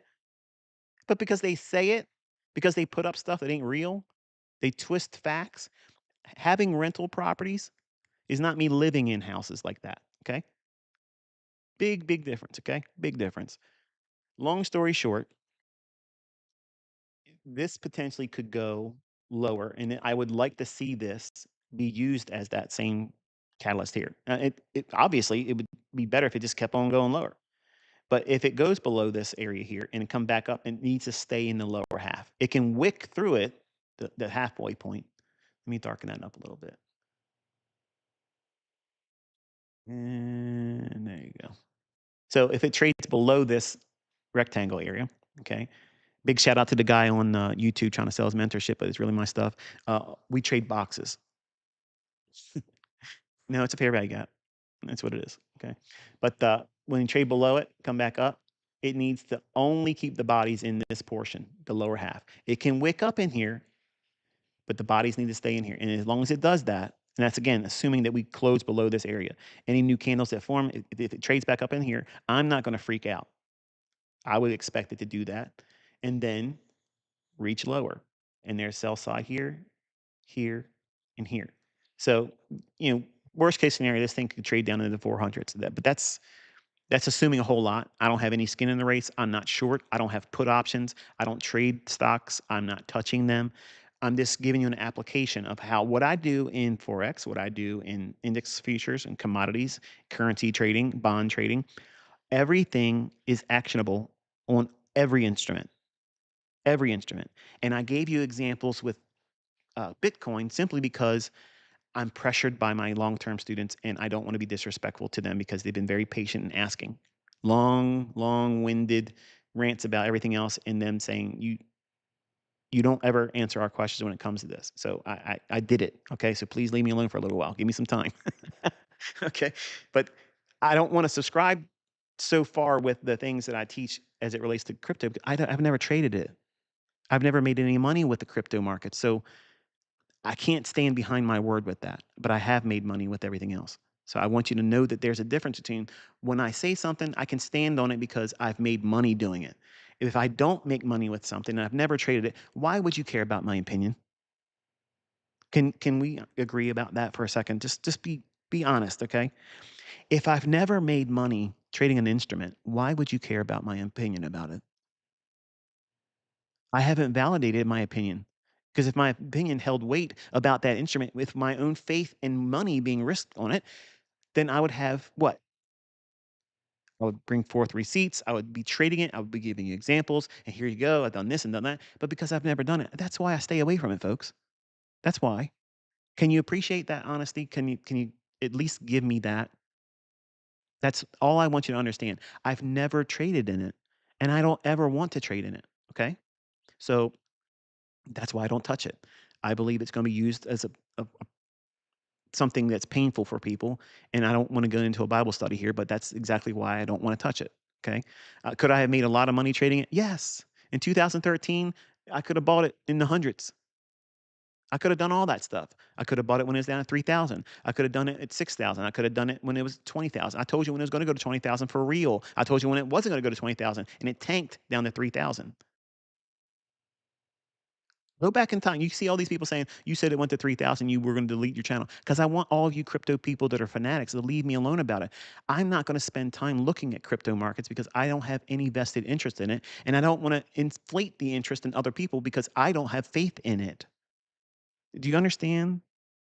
Like that's the real issue here. I'm afraid it's going to be used to hurt people. And I don't want to have any affinity placed on it to where you look at me as an influencer and say, he enticed me to do this and I lost money. I don't want that. I don't want that. If I don't see any reason for me to get into it for my own money, I sure as hell am not going to try to talk about it and inspire people that just take everything I say just because I said it. They believe it's the truth. When I'm telling you, don't believe anything I'm saying. Go into the market and see if what I'm teaching holds water. If it doesn't, then you've exposed me and then move on. Find somebody that does a better job than I do. How hard is that? That's what I would be doing. That's all I ask you to do. Okay. You'll get your own evidence if you look for it. But if you take your opinions from other people and you think that you're informed or you're, I didn't never get scammed by that ICT guy watching his free videos. Woo, you really saved yourself, didn't you? Unless you've done the work and studied it yourself, you don't know. You're taking the opinion of a nobody that you never met before. and you're borrowing their logic, which is what retail does. Think about it. Retail looks at things that have absolutely nothing to do with price action, not one thing, but they subscribe a religion to it. That's what it is. It's a religion. Retail is the real cult. Look how crazy they are when I come out and tell them their stuff is garbage. And they come at me all the time, and I'm still here. I make fun of them. I laugh with them. Oh, man, great. Whatever. But they're ready to murder me. They want to come by my house. They want to do this. And well, if I ever catch you in the streets, man, you don't want to catch me in the streets. Trust me. You're going to catch these hands and you don't want them. Point is this: keep your emotions out of this. Because if what you were doing was making you real money, you wouldn't care what anybody says. Because I don't care what anybody says about my stuff. And my stuff is the best. It rules. It reigns. There is nothing better than it. Nobody's came forward and beat it. No one's ever done anything better. No one's more precise, and they can't come close. And that's the confidence. It sounds like arrogance. It sounds like it's narcissistic, but that's because you're on a lower plane of understanding and you're looking at someone talking from a perspective that's way higher than yours. And it doesn't mean I'm smarter than you. It doesn't mean I'm better than you. It's just that I'm subscribed to a view that the markets are really, really rigged. And I look at it through that lens, and I'm not falling victim to the same things that retail traders do, whether it's volume profile, footprint, level two data, supply and demand, Wyckoff, Elliott wave, Gann, Fibonacci on the basis of how Fibonacci is used. I only use it for basing a quadrant in an equilibrium. That's it. That's it. That's all I'm using it for teaching purposes. So that way you as a student can find your entry technique with that given level, not some random zone. I don't deal in zones. Okay. It's very specific levels. And I hopefully communicated that with you here. And I guess you'll let me know on X and in the comments in the video whether or not you learned anything from us today. I've had fun with y'all. I had a wonderful time teaching you. And it's time for me to grab something to eat. And I hopefully did a good job with your time invested in me today. Until I talk to you next time, have a pleasant holiday season. And until I talk to you otherwise,